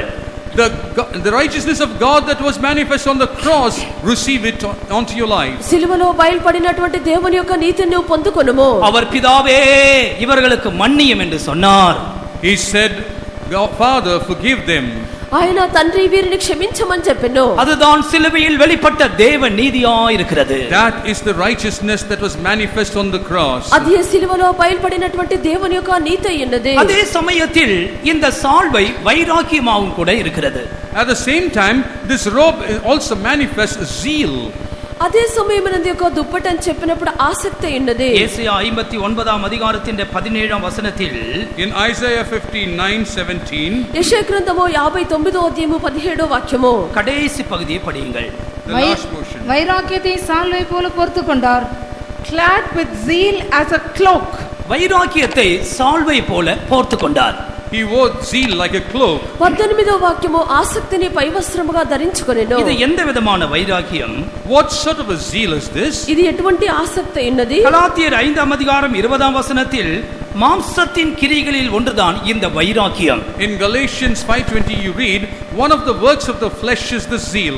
గలతీ 5వ అధ్యాయము 21వ వాక్యమందు చెప్పబడినటువంటి ఆసక్తి ఇదే ఉన్నది. சில சந்தர்ப்பத்தில் மாம்சத்துக்கேற்ற வைராக்கியம் உள்ளவர்களாய் நாம் நடப்போம். In certain occasions we walk with the fleshly zeal. కొన్ని సమయములందు మనము శరీర సంబంధమైనటువంటి ఆసక్తి గలవారిగా మారిపోదుము. யாக்கோபு 3ஆம் அதிகாரம் 14ஆம் வசனத்தில் உங்கள் இருதயத்திலே கசப்பான வைராக்கியத்தை நீங்கள் வைக்க வேண்டாம் என்று சொல்லப்பட்டிருக்கிறது. In James 3:14 speaks about keeping bitterness in your heart. యాకోబు 3వ అధ్యాయము 14వ వాక్యమందు మీ యొక్క హృదయములందు సహింపనలు కాని మత్సరము మీరు ఉంచుకొనకూడదు. உங்கள் இருதயத்திலே கசப்பான வைராக்கியத்தையும் கசப்பான வைராக்கியம், bitter envying, చేదైనటువంటి మత్సరము. இந்த நாட்கள்ல எத்தனையோ சந்தர்ப்பத்தில் இப்படிப்பட்ட வைராக்கியம் உள்ளவர்களாய் நாம் இருக்கிறோம். In many occasions these days we resort to such zeal. ఈ యొక్క దినములందు మనం ఎన్నోసార్లు ఇటువంటి ఆసక్తి మత్సరమును కలిగి ఉన్నాము. இந்த వైరాக்கியத்தினாலே சில வீடுகளுக்கு நாம் போக மாட்டோம். Because of such a zeal we will not go to certain houses. ఈ యొక్క ఆసక్తి మత్సరమును బట్టి కొన్ని ఇళ్ళకు మనం சிலரோடு பேசுவதில்லை. We do not speak with certain people. కొందరితో మాట్లాడటలేము. சில வீட்ல தண்ணி கூட குடிக்கிறது இல்ல. In certain houses we don't even drink water. కొందరి యొక్క ఇళ్ళలో నీళ్లు కూడా హల్లెలూయా. తాగలేరు. இப்படிப்பட்ட வைராக்கியத்தை சால்வை போல யாராவது போத்திருக்கிறீங்களா? Is there any who has worn on such a zeal like a robe? ఇటువంటి ఆసక్తిని ఎవరైనా దుప్పటి వలె కప్పుకొని ఉన్నారా? இது மாம்சத்துக்கேற்ற வைராக்கியமாக இருக்கிறது. These are all carnal zeal. ఇది శరీర సంబంధమైనటువంటి ఆసక్తి ఉన్నది. நல்ல காரியத்திற்கு வைராக்கியம் பாராட்டுவது நல்லது என்று வேதத்துல படிக்கிறோம். The scripture says to have zeal for good things is very good. మంచి కార్యములందు ఆసక్తి చూపుట మంచిదని వాక్యమందు చదవచ్చును. அருமையான தேவ பிள்ளையே, இந்த காலவேளையில் நீ ஆண்டவராகிய இயேசு கிறிஸ்துவுக்கு இந்த மாம்சீக வைராக்கியம் என்ற சால்வையை கொண்டு போய் கொடுத்து விடு. This morning, O child of God, all these carnal zeal which is clad on like a robe, hand it over to our Lord Jesus. ప్రియమైన దేవుని యొక్క బిడ్డ యొక్క ఉదయకాలంలో శరీర సంబంధమైనటువంటి యొక్క ఆసక్తిని ప్రభుని యేసుక్రీస్తుకు సమర్పించుము. பரிசுத்த பவுல் சொல்லுகிறான், நான் முன்னே வைராக்கியம் உள்ளவனாய் இருந்தேன் என்று சொல்லுகிறார். Saint Paul says, I was a man of zeal earlier. ముందు పరిశుద్ధుడైన పౌలు చెప్పుచున్నాడు, ముందు కాలమునందు నేను ఆసక్తి కలిగి ఉంటిని. அது நியாயப்பிரமாணத்துக்கு ஏற்ற வைராக்கியம். Those were zeal according to the law. అది ధర్మశాస్త్ర సంబంధమైనటువంటి ఆసక్తి. ஆனால் அவர் கிறிஸ்துவை அறிந்த பிற்பாடு, but after he knew Jesus, అయితే అతడు క్రీస్తును తెలుసుకున్న పిమ్మట கர்த்தருக்கு அடுத்த காரியங்களில் அவர் வைராக்கியம் உள்ளவராய் மாறினார். he became zealous after the things of the Lord. దేవునికి సంబంధించిన కార్యములందు ఆసక్తిగా మారెను. அவர் ఆవిயிலே వైరాக்கிయం అடைந்தார். he became zealous in the spirit. అతడు ఆత్మయందు ఆసక్తి కలిగి ఉండెను. அருமையான தேவ பிள்ளையே, இந்த வசனத்தை நாங்கள் போதிக்கும் பொழுது யாருக்குள்ளாவது மாம்சீக வைராக்கியம் இருக்குமானால் அதை கொண்டு போய் கிறிஸ்துவின் பாதத்தில் வைத்து விடுங்கள். Beloved children of God, as we preach this word, if there is any carnal zeal in any of you, take it and hand it over to the Lord. ప్రియమైన దేవుని యొక్క బిడ్డ ఈ యొక్క వాక్యము మే ప్రసంగించినప్పుడు ఎవరిలోనైనా ఇటువంటి శరీర సంబంధమైన ఆసక్తి ఉండినట్లయితే క్రీస్తు యొక్క పాదముల యొద్ద పెట్టుడి. எங்கே மாம்சீக வைராக்கியம் இருக்கிறதோ அங்கே பகைகளும் கோபங்களும் இருக்கும். Wherever carnal zeal exists, there you will have anger and bitterness. ఎక్కడ శరీర సంబంధమైనటువంటి మత్సరము కనిపించున్నదో అక్కడ పగ కోపము కనిపించున్నవి. ஆண்டவருக்கு மகிமை உண்டாகட்டும். Glory be to the Lord. దేవునికి మహిమ కలుగును గాక. அதற்கு மாறாக கர்த்தருக்கு அடுத்த காரியங்களில் சபை வைராக்கியமாக இருக்கட்டும். Opposite to that, let the church of God be zealous after the things of the Lord. దానికి ప్రతిగా దేవునికి సంబంధించిన విషయములందు సంఘం ఆసక్తిగా ఉండవలెను. இரண்டாவதாக அவன் எண்ணத்தை கொடுத்தான். Secondly, what did he give? రెండవదిగా ఏమి ఇచ్చినాడు? இங்கே தன் வஸ்திரத்தையும் கொடுத்தான் என்று படிக்கிறோம்.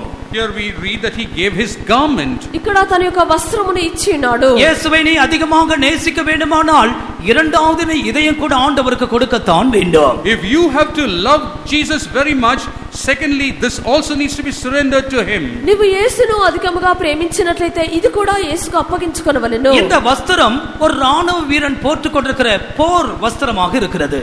This garment is what a soldier wears on. ఈ యొక్క వస్త్రము ఒక సైనికుడు ధరించినటువంటి వస్త్రము. இது நம்முடைய ஜீவியத்துல எதை காண்பிக்கிறது? What does symbolize in our lives? ఇది మన యొక్క జీవితంలో దేన్ని చూపుచున్నది? வஸ்திரம் என்று படிக்கும் பொழுது நம்முடைய சுபாவத்தையே அது காண்பிக்கிறது. When you study about garments, it symbolizes our character or nature. వస్త్రము అని చెప్పినప్పుడు మన స్వభావమును చూపుచున్నది. இது எத்தகையான சுபாவங்கள்? What type of nature does it show? ఎన్ని విధములైనటువంటి స్వభావములు? கர்த்தருக்கு பிரியமில்லாத சுபாவங்கள். Those natures which are disliked by the Lord. దేవునికి ఇష్టమైనటువంటి స్వభావములు ఎత్రియో సందర్భத்தில் இப்படிப்பட்டதான வஸ்திரங்களை நாம் அணிந்திருக்கிறோம். Many occasions we have wore on such garments. అనేక సందర్భములందు మనం ఇటువంటి వస్త్రములను ధరించుకొని ఉన్నాము. ஆண்டவருக்கு மகிமை உண்டாகட்டும். Glory be to the Lord. ప్రభువుకు మహిమ కలుగును గాక. இந்த இயேசுவோடு கூட நாம் நெருங்கி வர வர நம்முடைய பொல்லாத சுபாவத்தை நாம் ஆண்டவருடைய பாதத்தில் வைக்க வேண்டும். As we draw closer to this Jesus, all our evil natures we have to surrender at the feet of the Lord. ఈ యొక్క యేసు యొద్దకు మనము సమీపించి వచ్చిన కొలది మన యొక్క చెడ్డ స్వభావములను ఆయన పాదముల యొద్ద పెట్టవలెను. ஒரு ஆயக்காரன் தேவ சமூகத்தில் வந்த பொழுது தன் கெட்டு போன சுபாவங்களை நினைத்து மனம் கசந்து அழுகிறான். When a publican came into the presence of the Lord, he saw all his evil nature and started weeping over it. ఒక సుంకరి దేవుని యొక్క సన్నిధానమునకు వచ్చినప్పుడు అతని యొక్క చెడ్డ స్వభావాన్ని బట్టి దేవుని సన్నిధానమందు ఏడ్చున్నాడు. அவன் என்ன சொல்லுகிறான்? What does he say? అతడు ఏమి చెప్పుచున్నాడు? பாவியாகிய என் மேல் கிருபையாயிரும். Lord, have mercy on me, a sinner. దేవా పాపినైన నన్ను కరుణించుము. அருமையான தேவ பிள்ளையே, இந்த கால வேளையில் உன்னுடைய துஷ்ட சுபாவமாகிய அந்த வஸ்திரத்தை கழற்றி ஆண்டவராகிய இயேசு கிறிஸ்துவின் பாதத்திலே வைத்து விடு.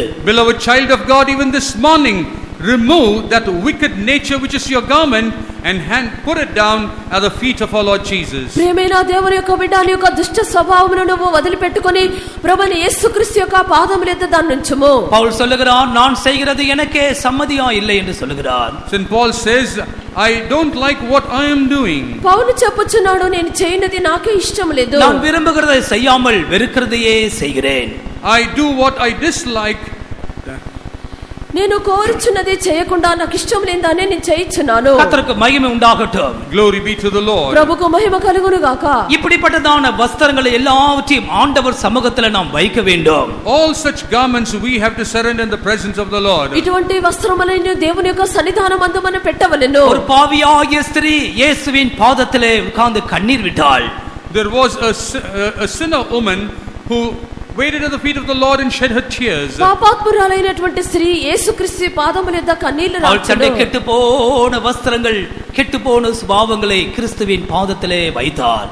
All her wicked natures which were like the garments, she surrendered at the feet of the Lord. ఆమె యొక్క చెడిపోయినటువంటి స్వభావములను వస్త్రములను యేసు ప్రభు యొక్క పాదముల యొద్ద ఉంచెను. அவர் ஒருவரே நம்மை மாற்றக்கூடியவராய் இருக்கிறார். He alone can change us. ఆయన ఒక్కరు మాత్రమే మనల్ని మార్చగలరు. இந்த வசனத்தை நீ கேட்டுக்கொண்டிருக்கிற சந்தர்ப்பத்தில், while you are listening to this word of God, ఈ యొక్క వాక్యమును వినిచున్న సమయమందు உனக்குள்ள இருக்கிற ஆவியானவர் சொல்லுவார், இது எல்லாம் தீமையான வஸ்திரங்கள், சுபாவங்கள், இதை விட்டு நீ வெளியே வரத்தான் வேண்டும் என்று ஆண்டவர் உன்னோடு பேசுவார். The Spirit of God will be speaking to you, saying that these are all the wicked nature present in you and you have to come out of all these natures. ఈ యొక్క వాక్యమును వినిచున్నటువంటి సమయమందే ఇవన్నీ చెడ్డ కార్యములు దీని నుండి నువ్వు బయటికి రావాలని చెప్పి ఆత్మదేవుడు మీకు బోధించెదరు. ஆம், கர்த்தருடைய வருகைக்கு முன்பாக தேவன் நமக்குள்ள பெரிய மாற்றத்தை கொண்டு வரும்படியாய் வாஞ்சிக்கிறார். Even before the coming of the Lord desires to bring about a great change in our lives. ప్రభు యొక్క రాకడకు ముందుగా ప్రభు మన జీవితమునందు గొప్ప మార్పును తీసుకొని వచ్చెదరు. நம்முடைய எல்லா கெட்டுப்போன சுபாவங்களை மாற்றி அவரை போல நம்மை சிருஷ்டிக்க வாஞ்சிக்கிறார். All our wicked nature he desires to change and make us like unto him. మన యొక్క చెడిపోయిన స్వభావములన్నింటిని మార్చి ఆయన మనల్ని తన వలనే మార్చెదరు. நான் அல்ல, கிறிஸ்துவே என்னிலே பிழைத்திருக்க வேண்டும். Not me but Christ should live in me. నేను కాదు క్రీస్తు నాలో జీవించవలెను. ஆண்டவருக்கு மகிமை உண்டாகட்டும். Glory be to the Lord. ప్రభువుకు మహిమ కలుగును గాక. யோனத்தான் தன் வஸ்திரங்கள் எல்லாம் தாவீதுக்கு கொடுத்தான். Jonathan handed over all his garments to David. యోనాతాను తన యొక్క వస్త్రములను దావీదుకి ఇచ్చెను. அடுத்ததாக நாம் என்ன படிக்கிறோம்? What we read next? తర్వాత ఏమి చదువుచున్నాము? அங்கே தன் பட்டயத்தை தாவீதுக்கு கொடுத்ததாக நாம் படிக்கிறோம். We read that he handed over his sword to David. తన యొక్క కత్తిని దావీదునకు ఇచ్చెను. பட்டயம் என்று சொல்லுகிறது ஒரு அர்த்தத்தில் நம்முடைய நாவை காண்பிக்கிறார்.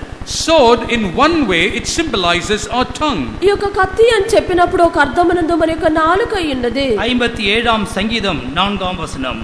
Psalm 57 verse 4. 57 కీర్తన 4వ వాక్యము. என் ஆத்துமா சிங்கங்களின் நடுவில் இருக்கிறது, தீயை இருக்கிற மனுபுத்திற்குள்ளே கிடக்கிறேன். அவர்கள் பற்கள் ஈட்டிகளும் அம்புகளும் அவர்கள் நாவு கற்கான பட்டயமா இருக்கிறது. I lie even among them that are set on fire, even the sons of men whose teeth are spears and arrows and their tongue a sharp sword. அவருடைய நாவு கற்கான பட்டயமா இருக்கிறது. And their tongue a sharp sword. వారి నాలుక వాడిగల కత్తి. நீதிமொழிகள் 12ஆம் அதிகாரம் 18ஆம் வசனத்தை படிக்கும் பொழுது, When you turn to Proverbs 12:18, సామెతలు 12వ అధ్యాయము 18వ వాక్యం చదివినప్పుడు, பட்டய குத்துகள் போல் பேசுகிறவர்களும் உண்டு. பட்டய குத்துகள் போல் பேசுகிறவர்களும் உண்டு.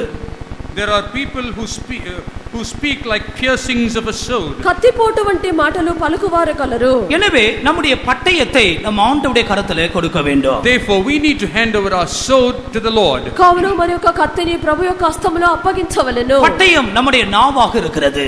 The sword is our tongue. కత్తి మరి యొక్క నాలుక ఉన్నది. ஒரு தேவனுடைய பிள்ளை இந்த நாவினாலே கர்த்தரை மகிமைப்படுத்த வேண்டும். A child of God with this tongue has to glorify God. ఒక దేవుని యొక్క బిడ్డ ఈ నాలుక చేత దేవుని మహిమపరచవలెను. இந்த நாவு ஒரு பொல்லாத உலகம். This tongue is an evil world. ఈ యొక్క నాలుక పాప ప్రపంచమై ఉన్నది. அது ஒரு நெருப்பு என்று சொல்லப்பட்டிருக்கிறது. It is written that it is a fire. అదొక అగ్ని అని చెప్పబడి ఉన్నది. இது ஒரு பட்டயம் போல் இருக்கிறது. It is like a sword. ఇదొక కత్తి వలె ఉన్నది. தேவ பிள்ளையே, இந்த நாவை கர்த்தர் தனக்காக உபயோகப்படுத்தும்படியாய் கேட்கிறார். O child of God, the Lord is seeking this tongue to be used for his glory. దేవుని యొక్క బిడ్డ ఈ యొక్క నాలుకను ప్రభు తన నిమిత్తం ఉపయోగించెదరు. எத்தனையோ சந்தர்ப்பத்தில் இந்த நாவினால் மற்றவர்களை பேசுகிறோம். Many occasions with this tongue we speak against other people. ఎన్నో సందర్భములందు ఈ యొక్క నాలుక చేత ఇతరులను గురించి మాట్లాడుచున్నాము. கெட்ட வார்த்தைகளை பேசுகிறோம். We speak evil words. చెడ్డ మాటలు మాట్లాడుచున్నాము. மற்றவர்களை சாபம் போடுகிறோம். We curse others. ఇతరులను శపించున్నాము. அருமையான தேவ பிள்ளையே, இந்த பட்டயத்தை நீ ஆண்டவருக்காக கொடுக்க மாட்டாயா? O child of God, will you not surrender this sword to the Lord? ప్రియమైన దేవుని యొక్క బిడ్డ ఈ యొక్క కత్తిని ప్రభు నిమిత్తము సమర్పించవా? கர்த்தர் உன்னை சுத்திகரிக்கும்படியாய் விரும்புகிறார். The Lord desires to sanctify you. ప్రభు నిన్ను శుద్ధీకరింపవలన కోరుచున్నారు. యేసయ్யா 2ஆம் அதிகாரம் 4ஆம் வசனத்தில், In Isaiah 2:4, యెషయా గ్రంథము 2వ అధ్యాయము 4వ వాక్యము, அங்கே தங்களுடைய பட்டயத்தை மண்வெட்டிகளாக அடிக்கிறார்களாம். they convert this sword. வாசிங்க 4ஆம் வசனம், 2ஆம் அதிகாரம் 4ஆம் வசனம். அவர் ஜாதிகளுக்குள் நியாயம் தீர்த்து திரளான ஜனங்களை கடிந்து கொள்வார். அப்பொழுது அவர்கள் தங்கள் பட்டயங்களை மண்வெட்டிகளாகவும் தன் பட்டயங்களை மண்வெட்டிகளாய் அடிக்கிறார்கள். They make their swords into plowshares. వారు తమ యొక్క ఖడ్గములను నాగటి నక్కులుగాను. பட்டயம் மற்றவர்களை வெட்டும். Sword will kill others. ఖడ్గము ఇతరులను చంపుచున్నది. மண்வெட்டியோ மற்றவர்களை பண்படுத்தும். But plowshare tills the ground. ఈ యొక్క నాగటి నక్కులు అని చెప్పినప్పుడు అది ఇతరులను సరిచేయుచున్నది. நம்முடைய நாவினாலே மற்றவர்களை வெட்டவும் செய்யலாம். நம்முடைய நாவினாலே மற்றவர்களை பண்படுத்தி உற்சாகப்படுத்தவும் செய்யலாம். With our tongue we can cut others, but at the same time we can also till others and comfort them. మన యొక్క నాలుక చేత ఇతరులను చంపవచ్చును. మన యొక్క నాలుక చేతనే ఇతరులకు క్షేమాభివృద్ధి కలిగించవచ్చును. ஆண்டவராகிய இயேசு கிறிஸ்துவோடு நீ ஐக்கியமாய் இருக்க வேண்டுமானால் இந்த பொல்லாத நாவை, அந்த பட்டயத்தை இன்றைக்கே ஆண்டவருடைய சமூகத்துல நீ கொடுக்கத்தான் வேண்டும். If you have to have a fellowship with our Lord Jesus Christ right today, that tongue, that sword has to be surrendered to the Lord. ప్రభువైన యేసుక్రీస్తుతో నువ్వు సహవాసము కలిగి ఉండే నిమిత్తము ఈ యొక్క నాలుకను ప్రభువైన యేసుక్రీస్తుకు నువ్వు అప్పగించవలెను. அதனாலே நீ கெட்ட வார்த்தை பேசுகிறாயோ? Are you speaking evil words with that tongue? నువ్వు నాలుక చేత చెడ్డ మాటలు మాట్లాడుచున్నావా? அதனாலே நீ பொய் சொல்லுகிற மனுஷனா இருக்கிறாயோ? With that, are you a person who speaks lies? దాని వల్ల నువ్వు అబద్ధము చెప్పుచున్నావా? மனுஷர் பேசும் ஒவ்வொரு வீணான வார்த்தைகளை குறித்து நியாய தீர்ப்பு நாளிலே கணக்கு ஒப்புவிக்க வேண்டும். For every vain words that man speaks, in the day of judgment he has to give an account. మనుషుడు మాట్లాడినటువంటి ప్రతి ఒక్క వ్యర్థమైన మాట నిమిత్తము తీర్పు దినమున మనుషుడు లెక్క అప్పగించవలెను. ஒரே நாவினாலே கர்த்தரை துதிக்கிறோம், அதே நாவினாலே கர்த்தரை சபிக்கிறோம். சகோதரரே, இப்படி இருக்கலாகாது. With the same tongue we praise God, with the same tongue we also speak against God.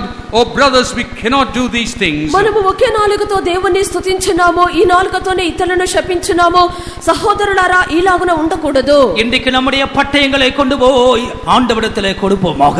Today let us take our swords and give it to the Lord. నేడు మన యొక్క కత్తిని మనము తీసుకొని వెళ్ళి ప్రభు యొద్ద అప్పగించదము. நீ கர்த்தருடைய சமூகத்திலே ஜெபத்தோடு கூட இந்த வார்த்தையை கேட்டுக்கொண்டிரு. In the presence of the Lord, prayerfully listen to these words. నీవు దేవుని యొక్క సన్నిధానమందు ప్రార్థనా పూర్వకముగా ఆలకించుము. கர்த்தர் உன்னுடைய நாவை மாற்றுவார். The Lord will change your tongue. దేవుడు నీ యొక్క నాలుకను మార్చివేయును. அது ஒரு மண்வெட்டியை போல் மாறட்டும்.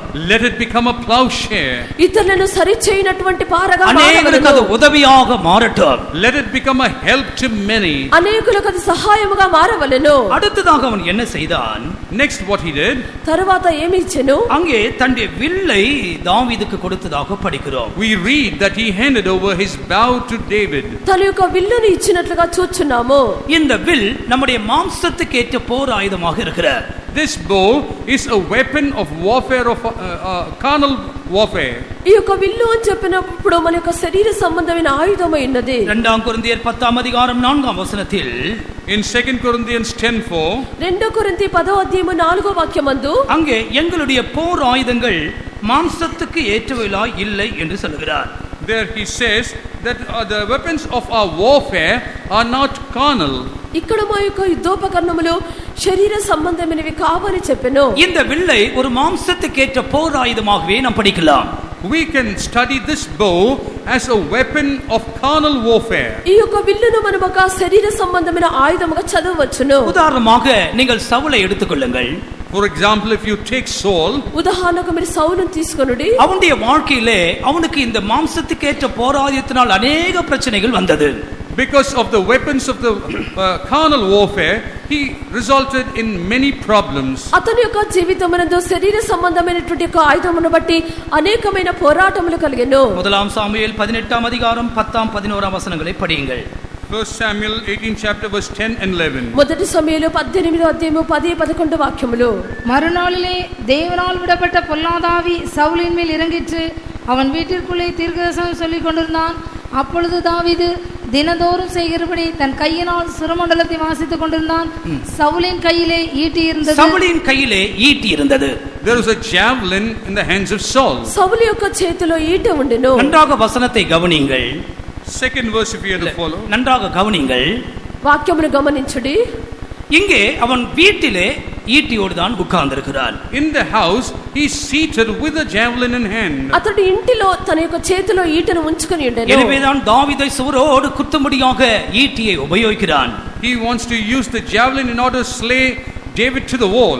ఈ యొక్క ఈటను విసిరి దావీదును పొడిచి గోడకు బిగించవాలని చెప్పి తలంచెను. 19 அதிகாரம் 9 வசனத்தை படிக்கும் பொழுது, when you turn to the 19th chapter verse 9, 19వ అధ్యాయము 9వ వాక్యం చదివినప్పుడు சவுல் தன் வீட்டிலே உட்கார்ந்து தன் கையினாலே ஈட்டியை பிடித்துக் கொண்டிருந்தான்.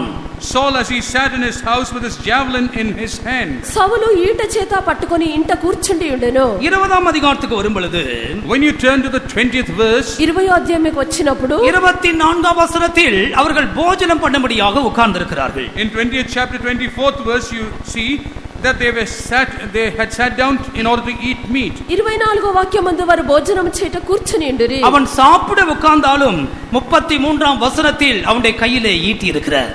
Though he sat down for meat, in 34th verse you find that he had a javelin in his hand. 33వ వాక్యమందు చూచినప్పుడు అతడు భోజనం కూర్చుండి ఉండినప్పటికీ కూడా అతని యొక్క చేతిలో ఈట ఉన్నది. சாப்பிட போனாலும் ஈட்டியை கையிலே கொண்டு போகிறான். Even when he is going to dine, he takes javelin in his hand. అతడు భోజనమునకు వెళ్ళినప్పుడు కూడా ఈటను తీసుకొని వెళ్ళిచున్నాడు. 26 அதிகாரத்துக்கு வரும் பொழுது 17 வசனத்தில் அவன் நித்திரை பண்ணுகிறான். ஆனால் பக்கத்திலேயே ஈட்டியை குத்தி வைத்திருக்கிறான். In the 26th chapter when you read the 7th verse, he is sleeping but he is having his spear next to him. 26వ అధ్యాయము 7వ వాక్యమందు కూడా అతడు నిద్రపోవచ్చున్నాడు. ప్రక్కన ఈట అక్కడ ఉంచబడి ఉన్నది. சவுல் ரதங்களில் இருக்கிற இடத்திலே படுத்து நித்திரை பண்ணினான். Saul was sleeping. అక్కడ సౌలు పండుకొని ఉన్నాడు. நிலத்திலே அவனுடைய ஈட்டி குத்தி இருந்தது. By the side his spear was stuck. అతని యొక్క ప్రక్కన నేలలో ఈట నాటి ఉండెను. எனவே தூங்கும் போதும் அவனுக்கு ஈட்டி தேவை. Because he needs a javelin or a spear even while he is asleep. అతడు పండుకొనున్నప్పుడు కూడా అతనికి ఈట అవసరమైనది. 2 சாமுவேல் 1 அதிகாரம் 6 வசனத்தை படிக்கும் பொழுது, in 2 Samuel 1st chapter verse 6, 2 సమూయేలు 1వ అధ్యాయం 6వ వాక్యము చదివినప్పుడు அவனுடைய மரண நேரமாய் அது இருந்தது. it was the time of his death. అతని యొక్క మరణ సమయమై ఉండెను. அங்க என்ன நாம் படிக்கிறோம்? What do we read here? అక్కడ ఏమి చదువుచున్నాము? சவுல் தன்னுடைய ஈட்டின் மேல் சாய்ந்து கொண்டிருந்தார். Saul fell upon a spear. సౌలు తన యొక్క ఈటె మీద ఆనుకొని ఉండెను. அது அவருடைய மரண நேரமாய் இருந்தது. That was the time of his death. అది అతని యొక్క మరణ సమయము. இதிலிருந்து நாம் ஒரு காரியத்தை விளங்கிக் கொள்ள வேண்டும். We need to understand one thing from this. దీని నుండి ఒక కార్యము మనం గ్రహించవలెను. நாம் ஏதாவது ஒரு சந்தர்ப்பத்தில் ஒரு மாம்சத்துக்கு ஏற்ற ஆயுதத்தை பிடித்திருப்போம்.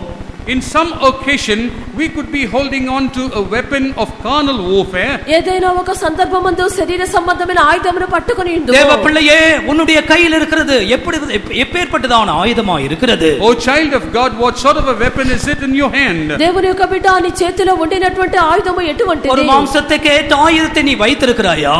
Have you kept a weapon of carnal warfare? శరీర సంబంధమైన ఆయుధమును ఉంచుకొని ఉన్నావా? சிலருக்கு ஏதாவது ஒரு ஆயுதம் இருக்கும்.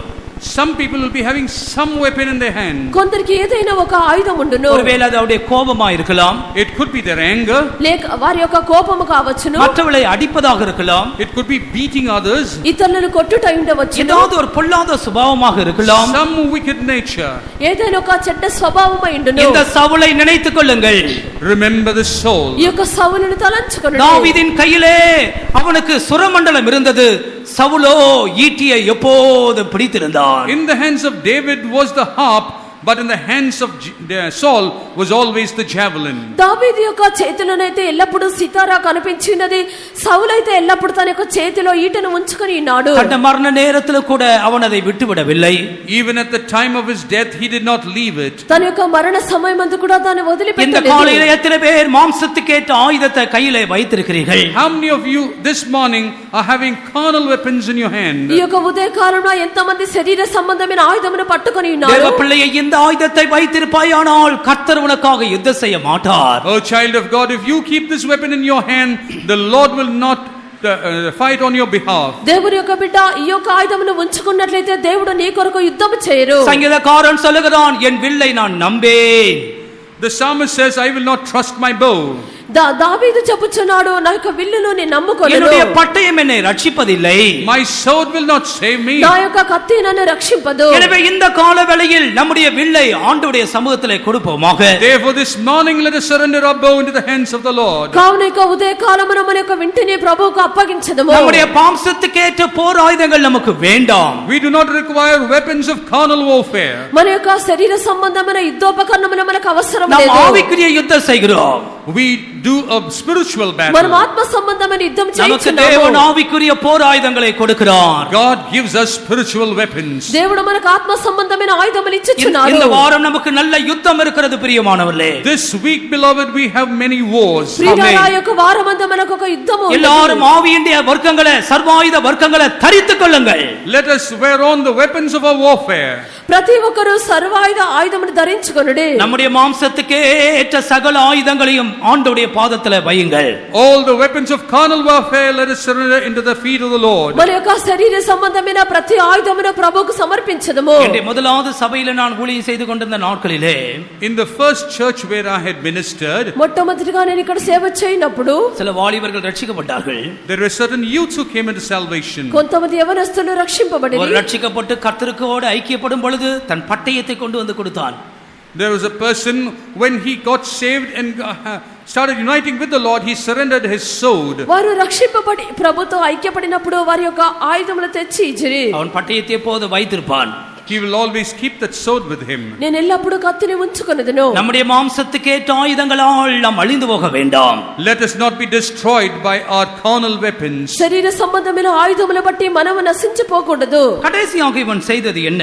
What did he do finally? చివరగా ఇతడు ఏమి చేసినాడు? 4ஆம் వచனத்தில் தன் கச்சையும் கூட தாவீதுக்கு கொடுத்தான். In the 4th verse we read that even his girdle he surrendered. 4వ వాక్యమందు అతని యొక్క నడికట్టును కూడా దావీదునకు ఇచ్చెను. இந்த தாவீதை நேசித்து எல்லாவற்றையும் யோனத்தான் கொடுத்தான். Loving this David, Jonathan surrendered everything. యోనతాను దావీదును ప్రేమించి అన్నింటినీ ఇచ్చెను. இந்த கச்சை நம்முடைய ஜீவியத்தில் எதை காண்பிக்கிறது? What does this girdle symbolize in our lives? ఈ యొక్క నడికట్టు మన జీవితంలో దేన్ని చూపుచున్నది? அதற்கு 2 விளக்கங்கள் இருக்கிறது. There are 2 interpretations for it. దానికి 2 అర్థములు కలవు. 93ஆம் சங்கீதம் 1ஆம் வசனத்தை படிக்கும் பொழுது, When you turn to Psalm 93 first verse, 93వ కీర్తన మొదటి వాక్యము, கர்த்தர் பராக்கிரமத்தை அணிந்து அவர் அதை கச்சையாக கட்டி கொண்டிருக்கிறார். the Lord is clothed with the strength and has girded himself with it. యెహోవా బలమును ధరించి బలముతో నడుము కట్టుకొని ఉన్నాడు. எனவே கச்சை என்று சொல்லுகிறது நம்முடைய பராக்கிரமத்தை காண்பிக்கிறார். Therefore, the girdle symbolizes our strength of power. కావున యొక్క నడికట్టు అని చెప్పినప్పుడు అది బలము పరాక్రమమై ఉన్నది. ஒரு தேவனுடைய பிள்ளை தன்னுடைய பராக்கிரமத்தை கர்த்தருக்காக செலவழிக்க வேண்டும். A child of God has to use his strength for the Lord. ఒక దేవుని యొక్క బిడ్డ తన యొక్క బలము పరాక్రమమును దేవుని కొరకు ఖర్చు చేయవలెను. நம்முடைய பலன் முழுவதும் நம்முடைய ஆண்டவராகிய இயேசுவுக்கே செலவழிக்க வேண்டும். All our strength has to be used only for our Lord Jesus. మన యొక్క బలమంతయు మన ప్రభువైన యేసుక్రీస్తు నిమిత్తము మనము వ్యయం చేయవలెను. அருமையான தேவனுடைய பிள்ளையே, நம்முடைய ஆண்டவராகிய இயேசு கிறிஸ்து தன்னுடைய வாலிப வயதை உனக்காக கொடுத்தார். Oh beloved child of God, our Lord Jesus Christ surrendered his youthful life for our sake. ప్రియమైన దేవుని యొక్క బిడ్డ ప్రభువైన యేసుక్రీస్తు తన యొక్క యవ్వన జీవితమును తనను అప్పగించుకొనెను. உன்னுடைய பராக்கிரமத்தை கொண்டு நீ என்ன செய்ய போகிறாய்? What are you going to do with your strength? నీ యొక్క బలము పరాక్రమముతో ఏమి చేసేదవు? உன்னுடைய பலனை கொண்டு நீ என்ன செய்ய போகிறாய்? What are you going to do with your power? నీ యొక్క బలము చేత ఏమి చేయబోతున్నావు? இயேசு கிறிஸ்துவுக்காக நாம் கிரியை செய்ய வேண்டிய காலம் இதுதான். This is the time where we have to work for the sake of our Lord Jesus. యేసుక్రీస్తు నిమిత్తము క్రియ చేయనటువంటి సమయమై ఉన్నది. ஆண்டவருக்காக நம்முடைய பலனை செலவு செய்ய வேண்டும். We have to use our strength for the Lord. ప్రభు కొరకు మన యొక్క బలమును మనము ఖర్చు చేయవలెను. சகோதரன் சொன்னாரே, நம்முடைய சபையில 4000 பேர். அன்னைக்கு ஒரு நாள் நாங்க கணக்கு எடுத்து பார்த்தோம். ஈஸ்டர் 4200 300 வந்துச்சு. ஆனா பவனிக்கு பாதி கூட வரதில்லை. அப்ப எத்தனையோ சபைக்குள்ள வராங்களே, அவங்க எல்லாம் சேர்த்து நம்முடைய கணக்கு ரொம்ப போவரா இருக்கு. ஆனால இந்த கச்சையை கொடுங்க, உங்களுக்கு கொஞ்சம் பலன் இருந்தும் அதை மறுதளிக்க கூடாது. ஆண்டவருக்காக செலவழிக்க வேண்டும். ஹல்லேலூயா. Even if you have a little strength, you should not deny it. You have to use it for the sake of the Lord. మీకు కొంత బలం ఉండినప్పుడు ప్రభువును మీరు మోసగించకూడదు. దాన్ని ప్రభు కొరకు మీరు ఖర్చు చేయవలెను. எத்தனை பேருக்கு ஒரு நல்ல மனசாட்சி இருக்கிறது? How many of you have a good conscience? ఎంతమందికి మంచి మనస్సాక్షి எத்தனையோ வருடங்களா என்ற பலனை நான் கர்த்தருக்காக செலவழிக்கிறேன் என்று சொல்லுகிறவர்கள் சத்தமா 3 அல்லேலூயா சொல்லுங்க பார்க்கலாம்.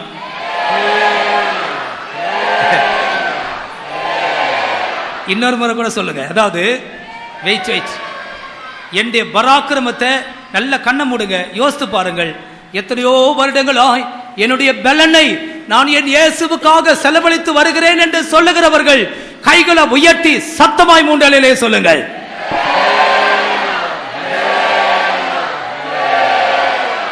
சந்தோஷமான விஷயம். It is a happy news. ఇది సంతోషకరమైన విషయము. யோனத்தான் தன் கச்சையை கலட்டி கொண்டு போய் கொடுக்கிறான். தாவீதே, இது உனக்கு தான். Jonathan ungirdles himself and hands over the girdle to David and says, it is yours, O David. యోనాతాను తన యొక్క నడికట్టును విప్పి దావీదు నీకని ఇచ్చెను. இந்த வாரம் ஆண்டவருக்காக பாடுபட வேண்டிய வாரம். This week is the one where we have to suffer for the Lord. ఈ యొక్క వారము మన ప్రభు నిమిత్తము ప్రయాసపడినటువంటి వారమైనది. పరాక్రమத்தை கொண்டு கர்த்தருக்காக கிரியை செய்யுங்கள். With our strength let us work for the Lord. మీ యొక్క పరాక్రమము చేత ప్రభు నిమిత్తము క్రియ చేయుడి. ஆண்டவருக்காக நம்முடைய பிரயாசங்கள் ஒன்று வீணாய் போவதே இல்லை. All our endeavors for the Lord will never go away. ప్రభు నిమిత్తము మన పడినటువంటి ప్రయాసములు ఎప్పుడు కూడా நம்முடைய அன்புள்ள பிரயாசத்தை தேவன் மறந்து போக மாட்டார். The Lord will never forget your endeavors for him. ప్రేమగల మీ యొక్క ప్రయాసమును దేవుడు మర్చిపోరు. அடுத்ததாக இந்த கச்சை எதை காண்பிக்கிறது? The next thing that girdle reveals. తరువాత యొక్క నడికట్టు దేన్ని చూపుచున్నది? முதலாம் பேதுரு 1 அதிகாரம் 13 வசனம். 1 Peter 1st chapter verse 13. మొదటి పేతురు 1వ అధ్యాయము 13వ వాక్యము. ஆகையால் நீங்கள் உங்கள் மனதின் அறையை கட்டிக்கொண்டு தெளிந்த புத்தியுள்ளவர்களாய் இருந்து இயேசு கிறிஸ்து வெளிப்படும்போது உங்களுக்கு அளிக்கப்படும் கிருபையின் மேல் பூர்ண நம்பிக்கையுள்ளவர்களாய் இருங்கள்.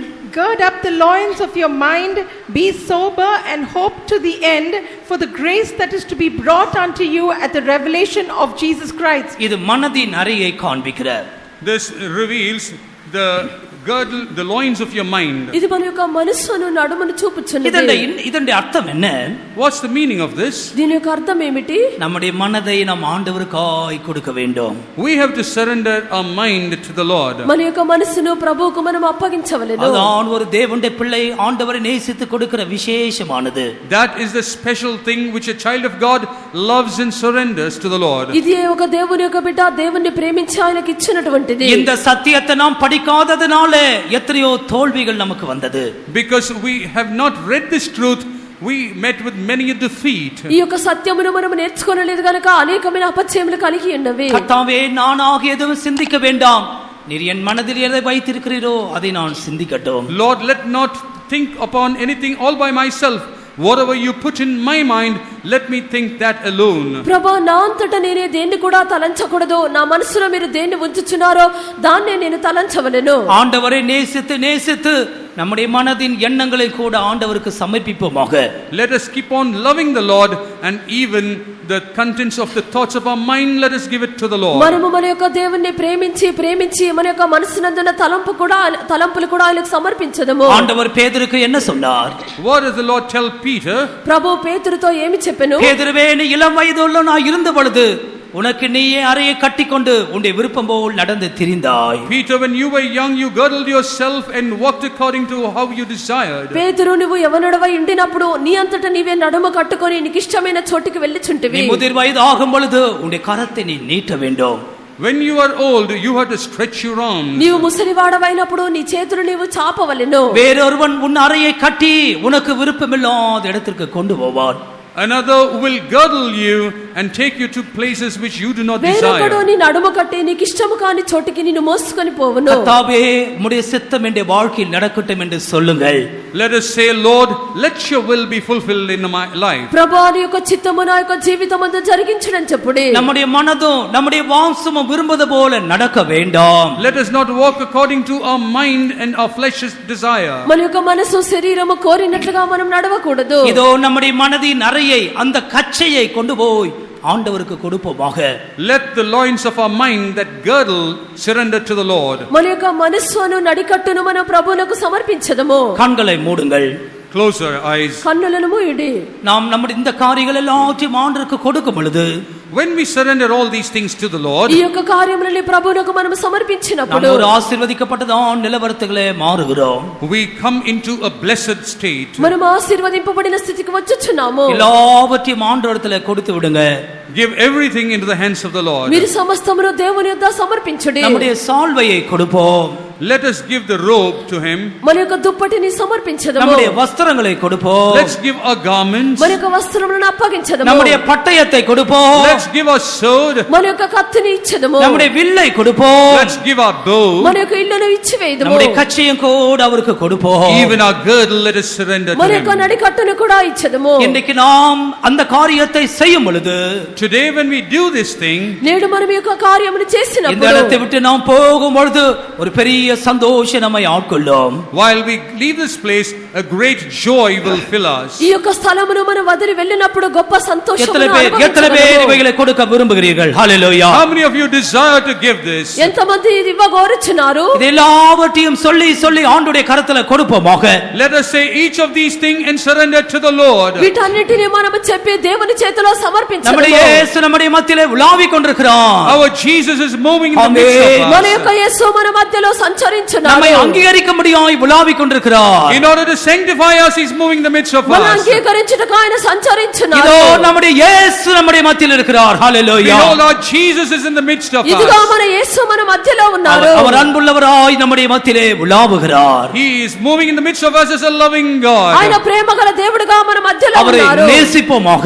Let us love Him. మనం ఆయన్ను ప్రేమించదము. நம்முடைய ஆத்துமா அவரோடு இசைந்திருக்கட்டும். Let our soul unite with Him. మన యొక్క ప్రాణం ఆయనతో కలిసిపోవలెను. நம்முடைய ஆத்துமா அவரை உயிரை போல் நேசிக்கட்டும்.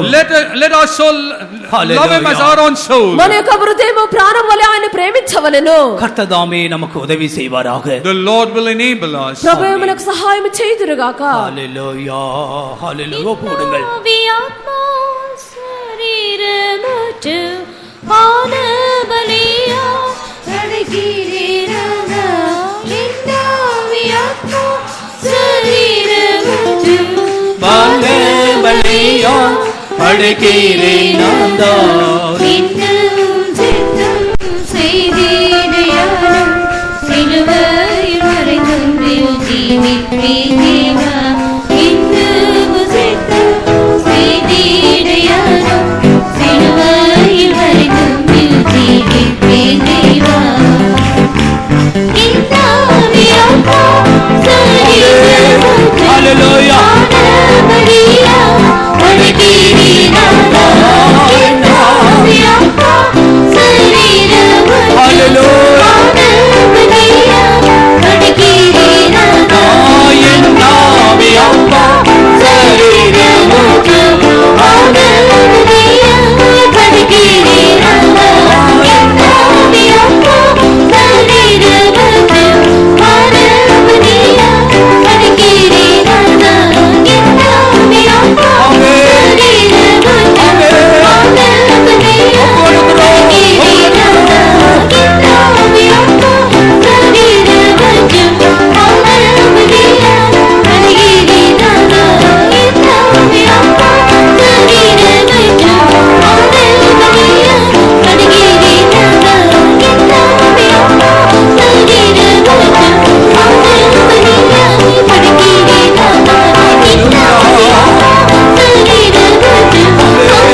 ஆமென். நம்முடைய ஜீவியத்தை சற்று நோக்கி பார்க்கும் பொழுது when we turn to look at our lives, நாம் என்ன சொல்லலாம்? what can we say? நான் இந்த இயேசுவை அதிகமாக நேசிக்கிறேன். I love this Jesus very much. இந்த சால்வை இனி எனக்கு எதற்கு?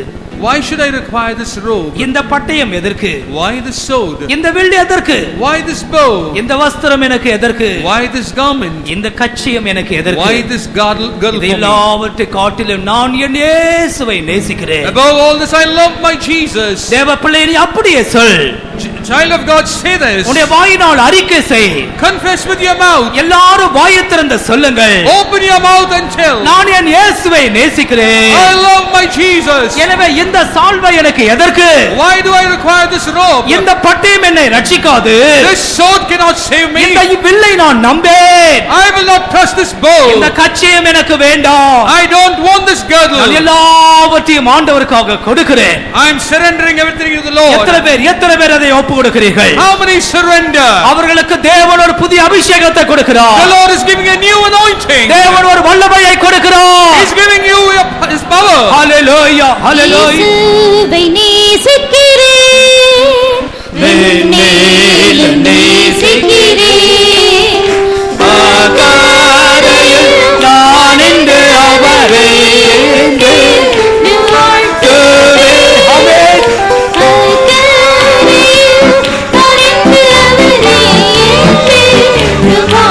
Jesus, இயேசுவை நேசிக்கிறேன். எல்லாரும் பாடுங்க. கையில தட்டி பாடுங்கள். ஆகாரையில் நான் இன்று அவரை நேசிக்கிறேன். உம்மை நேசிக்கிறேன்.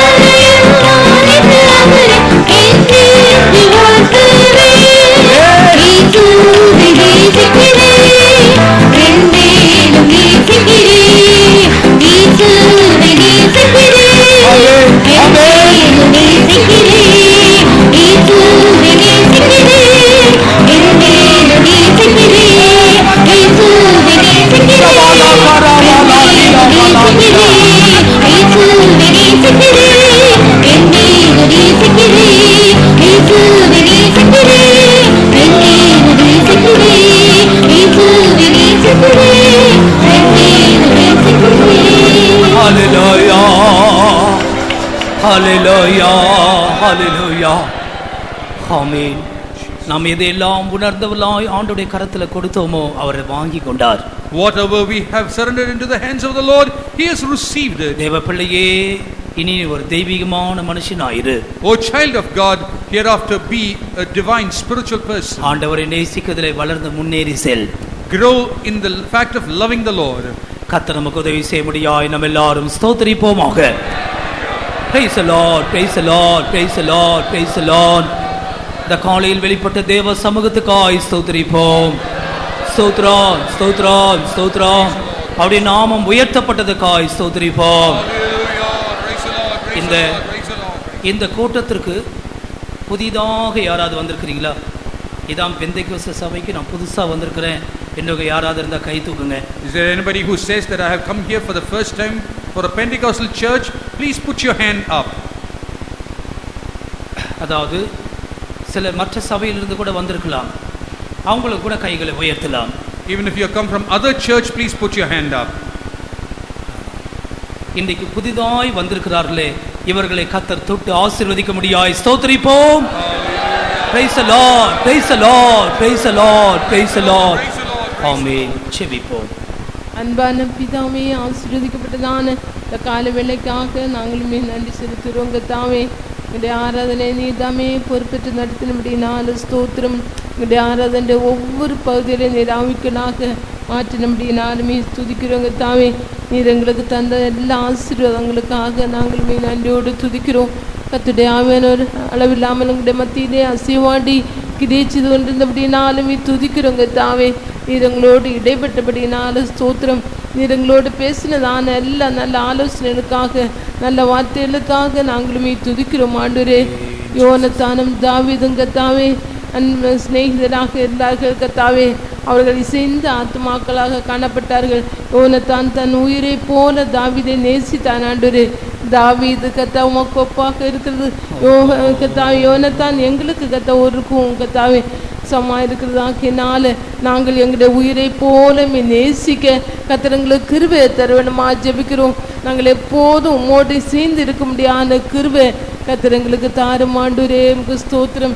யோனத்தானும் கத்தாவே தாவீதும் உடன்படிக்கை பண்ணினார்கள் கத்தாவே. இது கத்தாவே ஞான ஸ்நானத்திலே கொண்டதான உடன்படிக்கை என்று நாங்கள் கேட்டோம். ஞான ஸ்நானத்திலே பாவத்திற்கு மரித்தேன் என்று கத்தாவே சொல்லி நாங்கள் உடன்படிக்கை பண்ணினோம். ஒவ்வொரு நாளும் பாவத்துக்கு மரித்தவர்களாக நாங்கள் காணப்பட கத்திரங்களுக்கு உதவி செய்யணுமா ஜெபிக்கிறோம் கத்தாவே மிக ஸ்தோத்திரம். யோனத்தான் தாவீதுடைய ஜனத்தோடு உடன்படிக்கை பண்ணினான். தாவீதின் ஜனம் என்றால் கத்தாவே சபையை குறிக்கிறது கத்தாவே. சபையோடு நாங்கள் ஐக்கியமா இருக்க கத்தாவே இந்த ஐக்கியத்தை காத்துக்கொள்ள கத்திர உதவி செய்யணுமா ஜெபிக்கிறோம் ஆண்டவரே. யோனத்தான் கத்தாவே தாவீதோ கத்தாவே உடன்படிக்கை பண்ணினான். நீ ராஜாவாக இருக்கிறீர், உமக்கு கீழாக இரண்டாவதாக நான் இருப்பேன் என்று உடன்படிக்கை பண்ணினான் ஆண்டவரே. நீர் சீக்கிரமாக மணவாளனாகிய நீர் சீக்கிரமாக வரப்போகிறீர் ஆண்டவரே. நீர் ராஜாவாக என்றென்றைக்கும் இருக்கிறபடினாலும் நீ துதிக்கிறோங்க தாவே. நாங்கள் மோடு கூட இருக்க முடியாத ஸ்லாக்கியத்தை கத்திரங்களுக்கு தந்தபடினாலும் நீ துதிக்கிறோங்க தாவே எங்களுக்கு ஸ்தோத்திரம். யோனத்தான் 5 காரியங்களை உமக்கு கொடுத்ததாக நாங்கள் கேட்டோம் ஆண்டவரே. முதலாவது அவன் சால்வையை கொடுத்தான். இந்த சால்வை என்பது கத்தாவே ஆண்டவரே சுயம் கத்தாவே ஆண்டவர் எப்படிப்பட்டதான சால்வை என்று நாங்கள் கேட்டோம். உங்களுடைய சுயம் நீதி எல்லாம் அழுக்கான கந்தை என்று நாங்கள் வாசிக்கிறோம். அவை எல்லாவற்றையும் உடைய பாதத்திலே வைத்துவிட கத்திரங்களுக்கு கிருபையை தருவணுமா ஜெபிக்கிறோம். வைராக்கியம் என்னும் சால்வை என்று நாங்கள் கேட்டோம். உங்களுடைய பொல்லாத வைராக்கியமான சுபாவங்கள் எல்லாவற்றையும் ஆண்டவரே உடைய பாதத்திலே வைத்து விட முடியாத கிருபையை தரும் ஆண்டவரே. கர்த்தருடைய காரியங்களே நாங்கள் வைராக்கியமாய் காணப்பட கத்திரங்களுக்கு உதவி செய்யணுமா ஜெபிக்கிறோம். ஆண்டவரே அவன் வஸ்திரத்தையும் கொடுத்தான்னு கேட்டோம் கத்தாவே. இது போர் வீருடைய வஸ்திரம் கத்தா. பொல்லாத சுபாவம் கத்தாவே, பொல்லாத சுபாவங்களை கத்தா உடைய பாதத்திலே வைத்து விட்டு இயேசுவின் சுபாவத்தை நாங்கள் பெற்றுக்கொள்ள கத்திரங்களுக்கு உதவி செய்யணுமா ஜெபிக்கிறோம் கத்தாவே. பட்டயத்தையும் கத்தா கொடுத்தான் என்று கேட்டோம் ஆண்டவரே. அது எங்களுடைய நாவு என்று நாங்கள் கேட்டோம் ஆண்டவரே. எங்களுடைய நாவு பட்டயம் போல காணப்பட வேண்டாம். மற்றவர்களை நாங்கள் குத்தி பேச வேண்டாம், மற்றவர்களுக்கு விரோதமாக பேச வேண்டாம் ஆண்டவரே. நன்மையான காரியங்களை மட்டும் பேச முடியாத கிருபை ஒவ்வொருக்கும் இந்த வசனத்தின் மூலமாக நீர் தந்து விடணுமா ஜெபிக்கிறோம். இந்த கருத்தில் ஒப்படைக்கிறோம் ஆண்டவரே உங்களுக்கு ஸ்தோத்திரம். வில் என்று கேட்டோம். அந்த வில் கத்தாவே ஆண்டவரே கோபமான சுபாவம் பொல்லாத சுபாவங்களாக இருக்கலாம். இவை எல்லாவற்றையும் உடைய பாதத்திலே வைத்து விட முடியாத கிருபை கத்திரங்களுக்கு தருவணுமா ஜெபிக்கிறோம் கத்தாவே. கட்சி என்று நாங்கள் கேட்டோம் ஆண்டவரே. அந்த கட்சி கத்தா பராக்கிரமம் பலன் எங்களுக்குள்ளதான எல்லா பலனையும் பராக்கிரமத்திலே பாதத்திலே வைத்து விட முடியாத கிருபை நீர் எங்களுக்கு தருவணுமா ஜெபிக்கிறோம் கத்தாவே எங்களுக்கு ஸ்தோத்திரம். இன்னொன்று கத்தா கட்சியை மனது என்று கேட்டோம். என்னுடைய மனதில் இருக்கிறதான எல்லா பொல்லாத காரியங்கள், பொல்லாத சிந்தனைகள், மனசும் மாம்சம் விரும்புறதான கிரிய காரியங்கள் எல்லாவற்றையும் உடைய பாதத்திலே வைத்து விட்டு கத்தா இந்த மனதை சுத்தமாக்கி கொள்ள கத்தர் கிருபையை தருவணுமா ஜெபிக்கிறோம் கத்தாவே. நாங்கள் சத்தியத்தை கேட்கிறோம் ஆண்டவரே. இந்த நாட்களில் சத்தியத்தின்படியே ஜீவிக்க எங்களை ஒப்பு கொடுக்கிறோம் ஆண்டவரே. அதுக்கேற்ற கிருபையும் பலனையும் கத்திரங்களுக்கு தருவணுமா ஜெபிக்கிறோம். நடக்கும் பிரதான பவனி எல்லாவற்றையும் கத்த பொறுப்படும் சேனையின் அதிபதியாக கத்தா எங்களுடைய பவனிக்கு முன்பாக நீர் சென்று ஜெயத்தோடு நடத்த வேணும். எங்களுடைய வேதப்பட கூட்டங்களை எல்லாவற்றையும் நீர் பொறுப்படுத்தும். உடைய நாமத்தை மாத்திரம் மயப்படுத்தும். எங்களை தாழ்த்தி உடைய கருத்திலே தருகிறோம். இயேசு நாமத்தினால் வேண்டிக் கொள்கிறோம் பிதாவே ஆமென். ஸ்தோத்திரிப்போம். ஸ்தோத்திரம் ஸ்தோத்திரம் ஸ்தோத்திரம் ஸ்தோத்திரம். எல்லா சிறு குழந்தைகளுக்காய் ஸ்தோத்திரிப்போம். ஸ்தோத்திரம் ஸ்தோத்திரம். வாலிபர்களுக்காய் ஸ்தோத்திரிப்போம். ஸ்தோத்திரம் ஸ்தோத்திரம். முதியோருக்காய் ஸ்தோத்திரிப்போம். ஸ்தோத்திரம் ஸ்தோத்திரம். குடும்பங்களுக்கு பொறுப்பாயிருக்கிற சகோதர சகோதரிமார்களுக்காய் ஸ்தோத்திரிப்போம். ஸ்தோத்திரம் ஸ்தோத்திரம். எல்லா கர்த்தருடைய ஊழியர்களுக்காய் ஸ்தோத்திரிப்போம். ஸ்தோத்திரம் ஸ்தோத்திரம். பவனிக்காய் ஸ்தோத்திரிப்போம்.